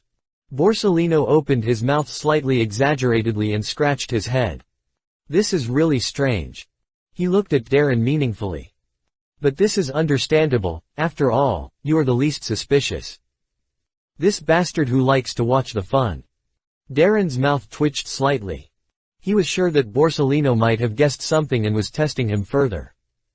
It must be said that Borsellino's smile really deserved a beating. Of course. Darren smiled faintly. Since you are testing me, I will not let you off easily. It's just that I thought about it again later, and I seem to remember something else about the attack of the celestial dragons. Oh. Borsellino pretended to be surprised and asked. What is it? He looked at Darren with a teasing face. I thought you thought the same as me, that the celestial dragons were attacked by Sea King creatures. Who knows? People's ideas change. Darren shrugged. Borsellino tilted his head. So what do you think now? Darren smiled and raised a finger. First, in the attack on the celestial dragons, the attackers had a strong attack power and could destroy the official ship in an instant. Borsellino looked at Darren, nodded and smiled. Yes. Darren ignored the guy's eyes full of connotation, just raised his second finger. Second, based on the time of the crime, the attacker must have been in the North Sea at the time of the crime. Borsellino didn't say anything, still keeping that damn smile. Looking at Darren. Darren raised his third finger. Third, I have sent people to check the registered warships and the ship was found to be nothing special, so the attacker is likely to have the ability to fly at high speed. In summary, Major General Borsellino. I think of a person who can meet these three conditions. Oh, so who is it? Borsellino asked with a nonchalant smile, but found that the naval colonel's eyes were staring at him. The smile on his face suddenly stagnated. Ha ha ha ha ha, just kidding. Darren suddenly laughed. For some reason, looking at the yellow monkey's frustrated look, he felt an indescribable sense of comfort. Of course I stand on the same side with you, Major General Borsellino. After saying this, Darren turned and walked into the private mansion, waving his hand from behind. Rest early, Major General Borsellino. Tomorrow you and General Zongguo can set sail again, and I will see you off then. Under the setting sun. Borsellino stood still. The exaggerated sunglasses clearly reflected Darren's receding back, and the gradually cool breeze wrinkled the wide cloak behind him. It's getting more and more interesting, Darren. He murmured to himself. The corner of his mouth slowly raised an arc of interest again. The next day. Batia Island, port. The North Sea Navy team led by Darren has blocked the port and held a grand and lively farewell ceremony for the admiral of the Navy headquarters who is sailing. Flowers are piled on both sides of the street, the Navy ranks are arranged in square formations, and salutes are fired. The salutes and fireworks rose into the sky, colorful and bright, making the accompanying Navy on the Sengoku ship look very interested and proud. You stinky boy, you only do these useless things. Zongguo complained and scolded Darren, but his old face was already smiling like a chrysanthemum. Darren bowed slightly and said gracefully. This has nothing to do with subordinates. This is all spontaneously organized by the North Sea Navy to express their admiration for Admiral Zongguo. You kid. Zongguo smiled and waved his hand. He felt that Darren was more and more pleasing to the eye. He can do things, work hard, have a sincere attitude, can share his worries, is smart and considerate, and the key is that he has a good image and is pleasing to the eye. Look at his adjutant again. Before his boss boarded the warship, he was already lying on the beach chair on the deck to bask in the sun and drink watermelon juice. Who is the Admiral of the Navy? Thinking of the wretched face of Borsellino that he had to face every day after sailing, Zongguo's mood suddenly became bad, and he sighed with a melancholy face. Every day, he was weird beside you, looking at he always says, so scary, to everything. It makes me angry just looking at him. I was really blind to choose this guy as my adjutant.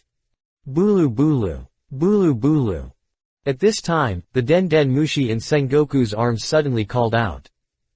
He was stunned for a moment, took out the Den Den Mushi, and connected the signal. Sengoku. A hoarse voice came out from it. Hearing this voice, Sengoku's heart sank suddenly, and he said solemnly, "Saint Damocles, about the attack on the celestial dragons." He subconsciously thought that the 5 elders were here to urge an investigation, and opened his mouth to defend himself. "No, that matter has been resolved." The Saint Damocles in the Den Den Mushi was obviously in a good mood, and he rarely smiled. "North Sea Admiral Darren has submitted the case closing report, and we are all very satisfied with his investigation results. Sengoku, you did a good job. Darren pointed out in the investigation that without your guidance, he would not be able to find out the truth behind this incident." Warring states. He listened blankly, confused. "The results of the investigation are out. When? How long has it been?" "Less than a day. But Darren has been staying on Batia Island." Warring States could not help but move his eyes to Darren, who bowed humbly to him and smiled without saying anything. "Warring States, did you hear that?" Before Warring States responded, Saint Damocles on the Den Den Mushi said unhappily. I heard it." Warring States suddenly came back to his senses and replied, "Well, this time, the government is very satisfied with your performance." Saint Damocles spoke with admiration. "You are indeed worthy of the name of wise general." Warring States was confused, but facing the praise of the 5 elders, he couldn't help but smile proudly. "Your Excellency is too kind. Well, let's stop here. By the way, Darren is pretty good." Saint Damocles paused and added, "With his talent, the rank of colonel in the headquarters is indeed a bit of a waste of talent." Zhongguo naturally heard the meaning of the 5 elders, and immediately said in a deep voice, "Colonel Darren has passed the review of the officer training camp, and will go to the headquarters in Marineford for training after completing his duties. His outstanding performance has been witnessed by our Navy leaders, and we will never waste any talent." "That's good." After the voice fell, the Den Den Mushi communication was hung up. Zhongguo stared blankly at the military Den Den Mushi in his hand that fell into sleep, and suddenly reacted after a few seconds. He turned his head and stared at Darren, gritting his teeth and said, "Stinky boy, when did you find out the truth?" Darren smiled and said, "Yes, this is all thanks to the guidance of General Zhongguo." Zhongguo rolled his eyes unhappily.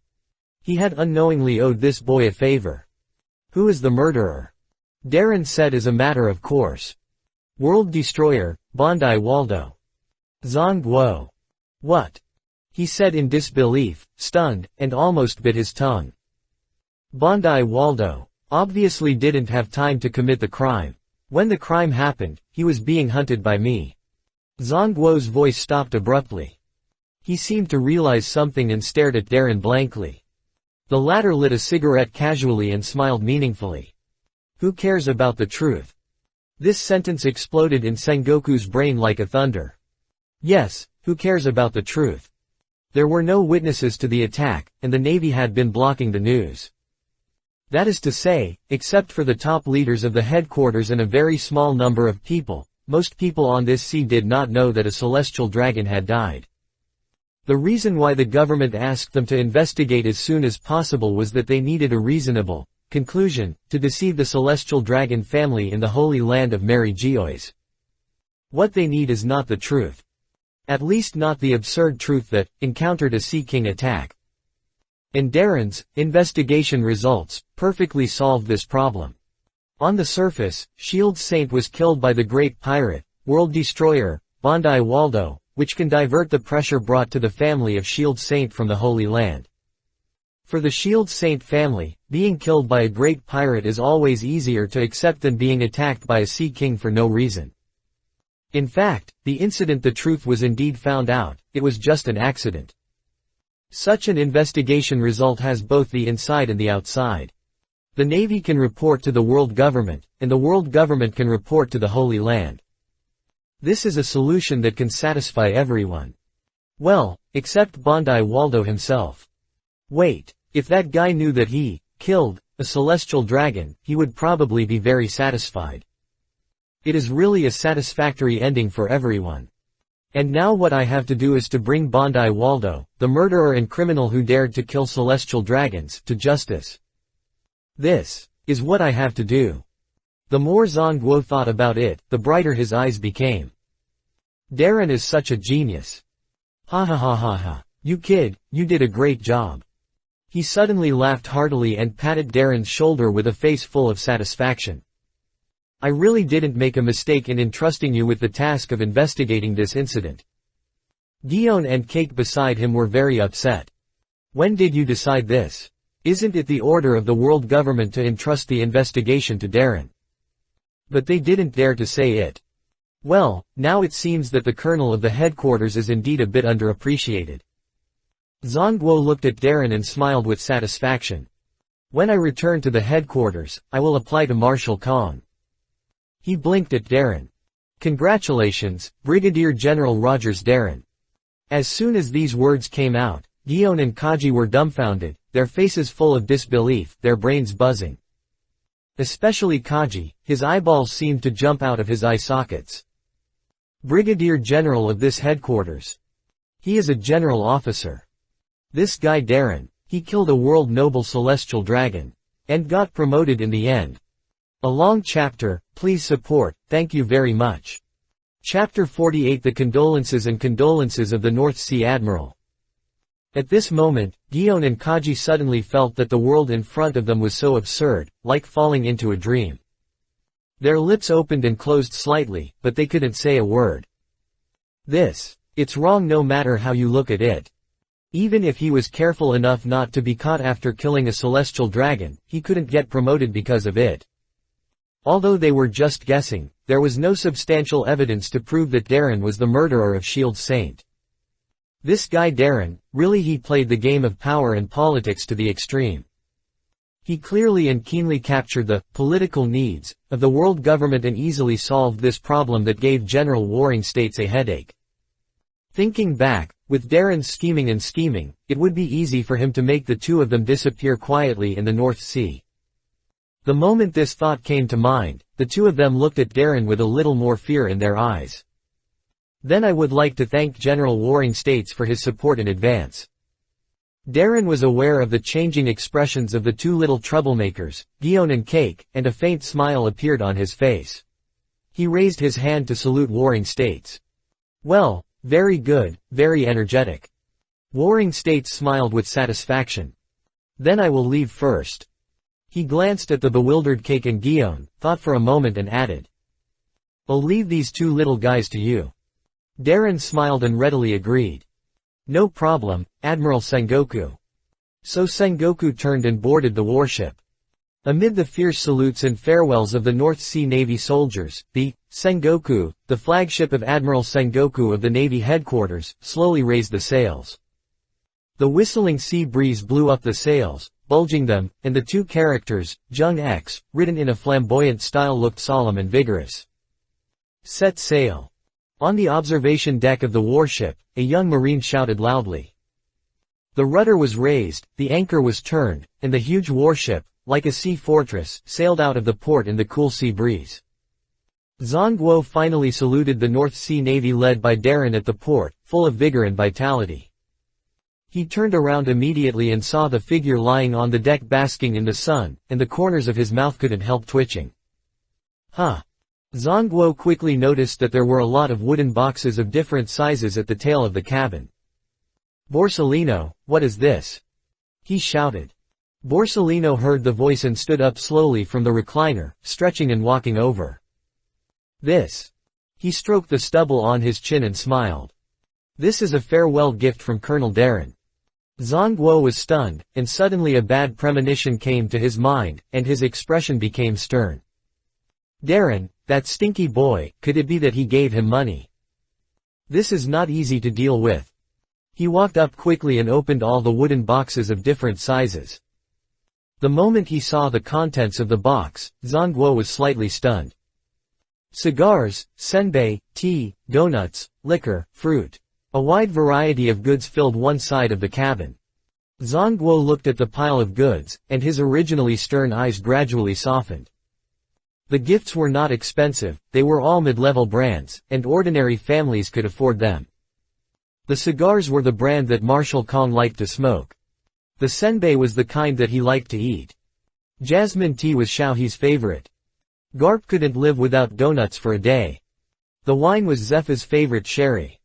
Fruit was the most important supply besides fresh water and food in long-distance sailing, which could prevent sepsis. Zhongguo stood in front of the pile of small gifts, silent for a long time, and suddenly smiled and shook his head. "You are really thoughtful, Darren, this stinky boy," he said with some emotion. But the next second, he suddenly changed his face, jumped up and roared. "Borsellino, you bastard, what are you doing?" Borsellino, who was reaching out for a bunch of bananas, paused, and his hand was suspended in the air. "I want to eat fruit, General Zhongguo." Zhongguo looked at Borsellino's innocent face, and his heart was full of anger. "This is a gift from Darren to me." Borsellino was stunned, and then raised his hands helplessly to surrender. "Okay." He turned around and muttered in a low voice. "You are getting more and more stingy." The corners of Zhongguo's mouth twitched wildly. Red Earth Continent. Holy Land Mary Geois. World Government, small Western-style building. My lords, this is the secret investigation result submitted by Admiral Darren of the North Sea. A CP0 in a pale silk robe knelt on one knee and respectfully presented a document. The 5 elders looked at each other. "You're really quick, Darren. He's really talented. Damocles. Your vision is as accurate as ever." Saint Damocles listened to the recognition of his colleagues and smiled proudly. The Navy kid Darren did not disappoint him. In just one day, he found a solution that satisfied everyone. But Damocles, why did the Saint family of Shield suddenly become quiet in the Holy Land? Saint Solomon, who was wiping the purple-black strange samurai sword, suddenly asked. The other 5 elders also looked at Saint Damocles after hearing this. Although Darren's solution was quite ingenious, giving them a reason to withstand the pressure from the Holy Land Elders Council, the Shield Saint family was no pushover. Among the celestial dragon families in the Holy Land, they were known for being barbaric, rude, paranoid, distorted, and extremely greedy. Saint Damocles smiled. 3 hours ago, a merchant ship from the North Sea entered the inner sea of the Red Earth continent, and passed a series of inspections to enter the land of the gods. More than 1 billion baileys of gold and silver treasures, as well as countless rare specialties from the North Sea, were unloaded from that merchant ship and sent to the residence of the Saint's family. The manager of the caravan handed over a letter to Saint's father. The content of the letter roughly meant that Admiral Rogers Darren of the North Sea expressed his heavy condolences and deep grief for the loss of Saint's family, and offered a small condolence to the great Tianlong people. At this point, Saint Damocles' smile became sarcastic. It is said that after receiving this 10 minutes after receiving the consolation money, the CP department received a patrol escort order from the world nobles. Silver Saint, the father of Silver Saint, is now on the route to the New World Joy Street. 4 elders. Note: Joy Street, a famous illegal area in the New World, the largest red light district in Kabuki Street in the One Piece world. Chapter 49 Celestial dragons are also valuable. So that's it. The other 5 elders looked at each other and finally smiled bitterly.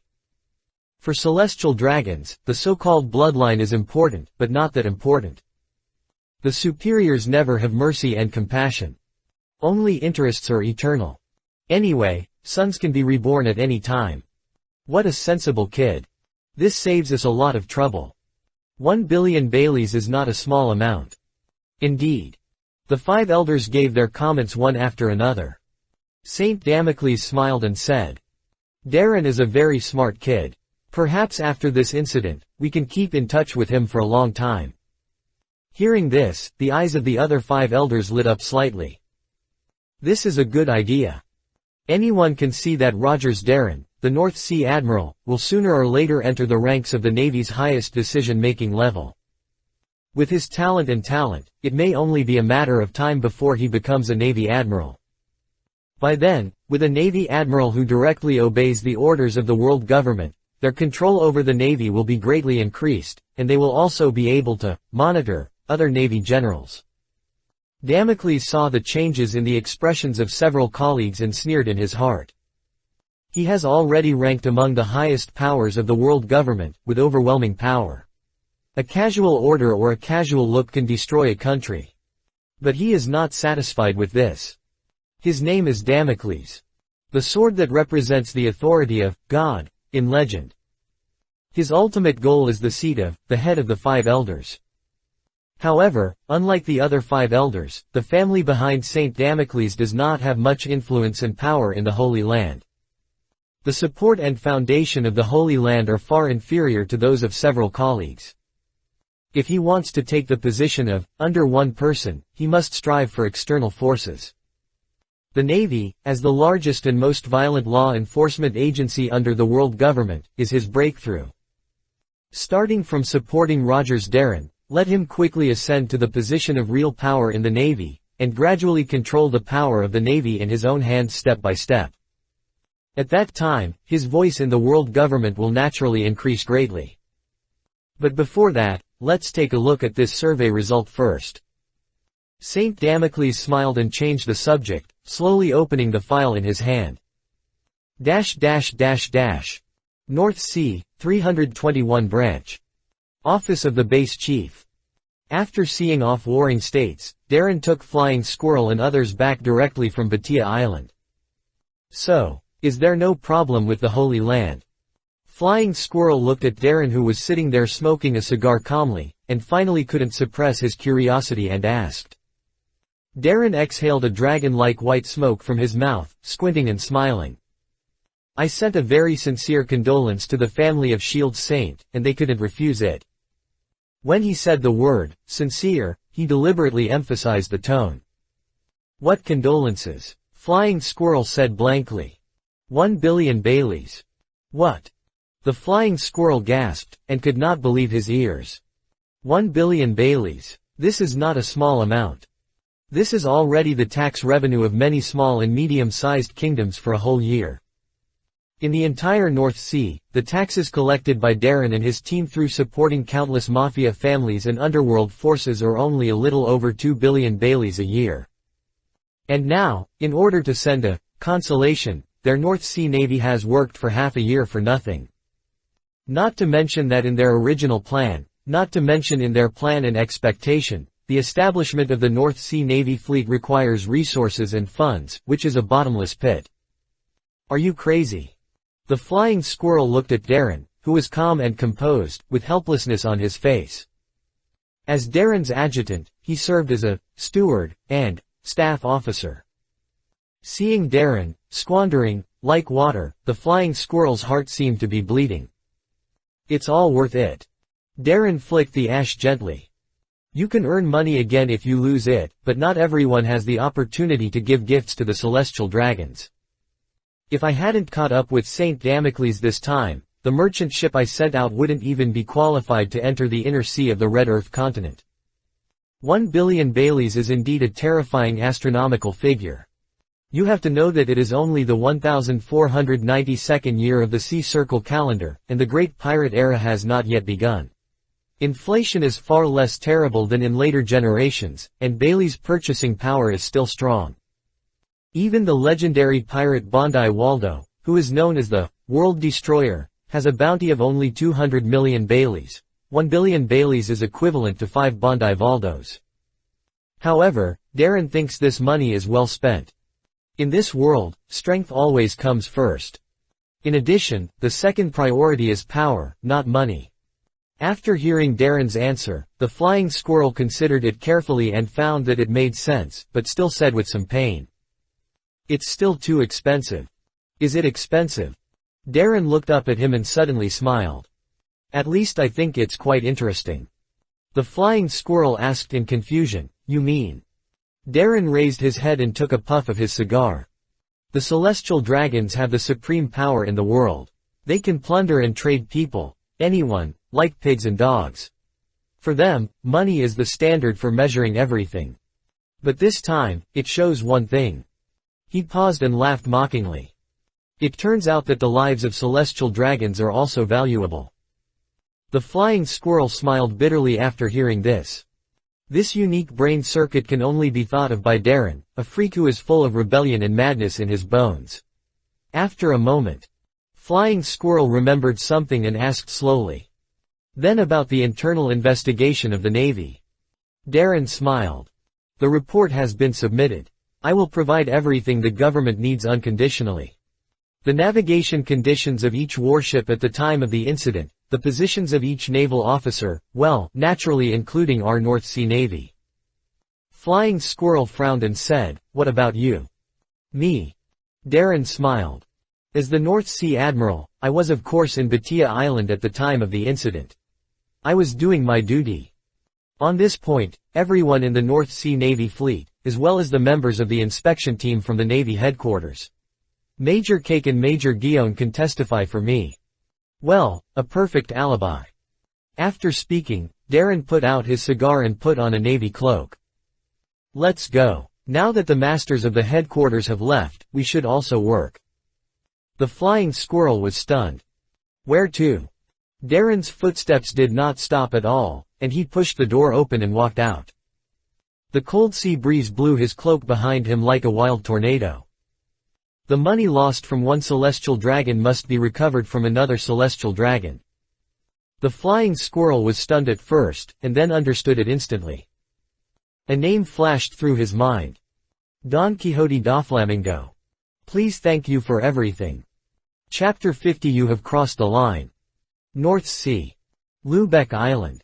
The sky is gloomy and sad. Bang bang bang. Boom boom. The guns and cannons roared continuously in the town, and hundreds of people fought frantically on the streets. Civilians screamed in fear, ran around with their heads in their hands, and cried incessantly. Buildings burst into flames and collapsed under the gunfire. The high-temperature flames turned into huge red wings, licking the belly of the sky. Damn Don Quixote family. Lubeck Island is the territory of our Firth family. You have crossed the line. A man wearing a newsboy cap, a black coat and a suit slashed the throat of a pirate rushing in front of him and roared furiously. His face was splattered with the blood of the pirates, his white shirt was dyed red, and his eyes were staring at the blonde kid not far away. He was about 11 or 12 years old, only about 1.4 meters tall, with short blonde hair, sunglasses, a white shirt and cropped pants. He was obviously a child, but his face was full of a crazy and cruel smile that even the leader of the gangster family was afraid of. Don Quixote Doflamingo. The kid who appeared out of nowhere, with ruthless means and cold-blooded cruelty. With his powerful strength, he led his Don Quixote family to make trouble as soon as he arrived in the North Sea. He has brutally eliminated the well-known mafia families on several nearby islands, and took all the territories that originally belonged to them, recruited soldiers, and expanded his power at an astonishing speed. Crossing the line. Doflamingo grinned, looking fearless, and said with an exaggerated expression. No, no, no, I didn't cross the line. Fires looked at the family members who were wailing and falling around him, and became more and more anxious. After this period of recruiting soldiers, the Don Quixote family's power, both in terms of the individual strength of the members and the configuration of arms, far exceeded that of the Phil's family. If they continue like this, they will be wiped out by the Don Quixote family in less than 10 minutes. He clenched a bloody long knife and gritted his teeth. The territories of the gangs are clearly divided, and they must maintain stability and must not cross the line. This is the rule of the North Sea. Doflamingo grinned. No, you still don't understand what I mean. The so-called rules are the constraints defined by the strong for the weak, and are cages used to imprison the incompetent, mediocre, waste and garbage. I didn't cross the line. He licked the corners of his dry mouth with his tongue, opened his arms, raised his head and laughed cruelly. Because the entire North Sea is in my pocket. The rules of this world are meaningless to me, Doflamingo. With his laughter, hundreds of Don Quixote family members also grinned, holding spears, cannons, axes and long knives in their hands, like a group of hungry beasts, rushing into the crowd of the Firth family. In an instant, swords clashed and blood splashed. A dazzling and deep blood-red color slowly bloomed on the originally bustling street. You were looking for death. Seeing this, Firth's eyes were about to burst, and he shouted angrily. He stepped on the ground, and with the shattering of the floor, His figure actually crossed a distance of more than 10 meters at a very fast speed, and in a blink of an eye, he had arrived in front of the arrogant blonde kid.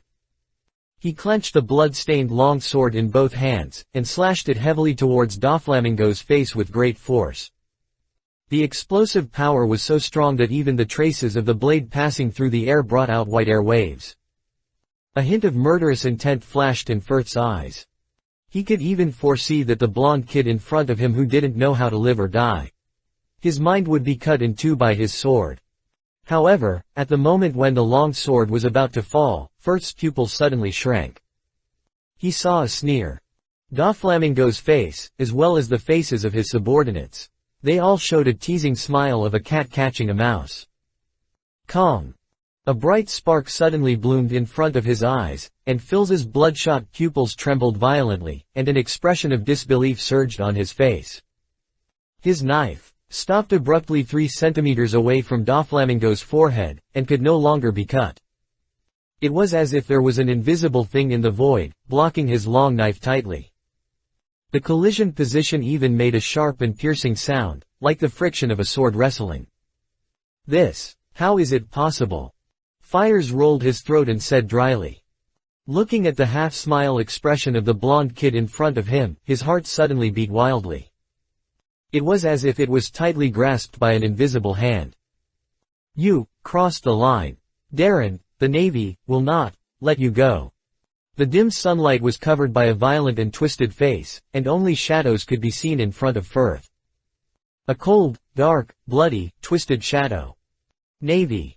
Doflamingo looked down at the leader of the mafia family of Rubeck Island in front of him, and laughed sarcastically. I'm really looking forward to it.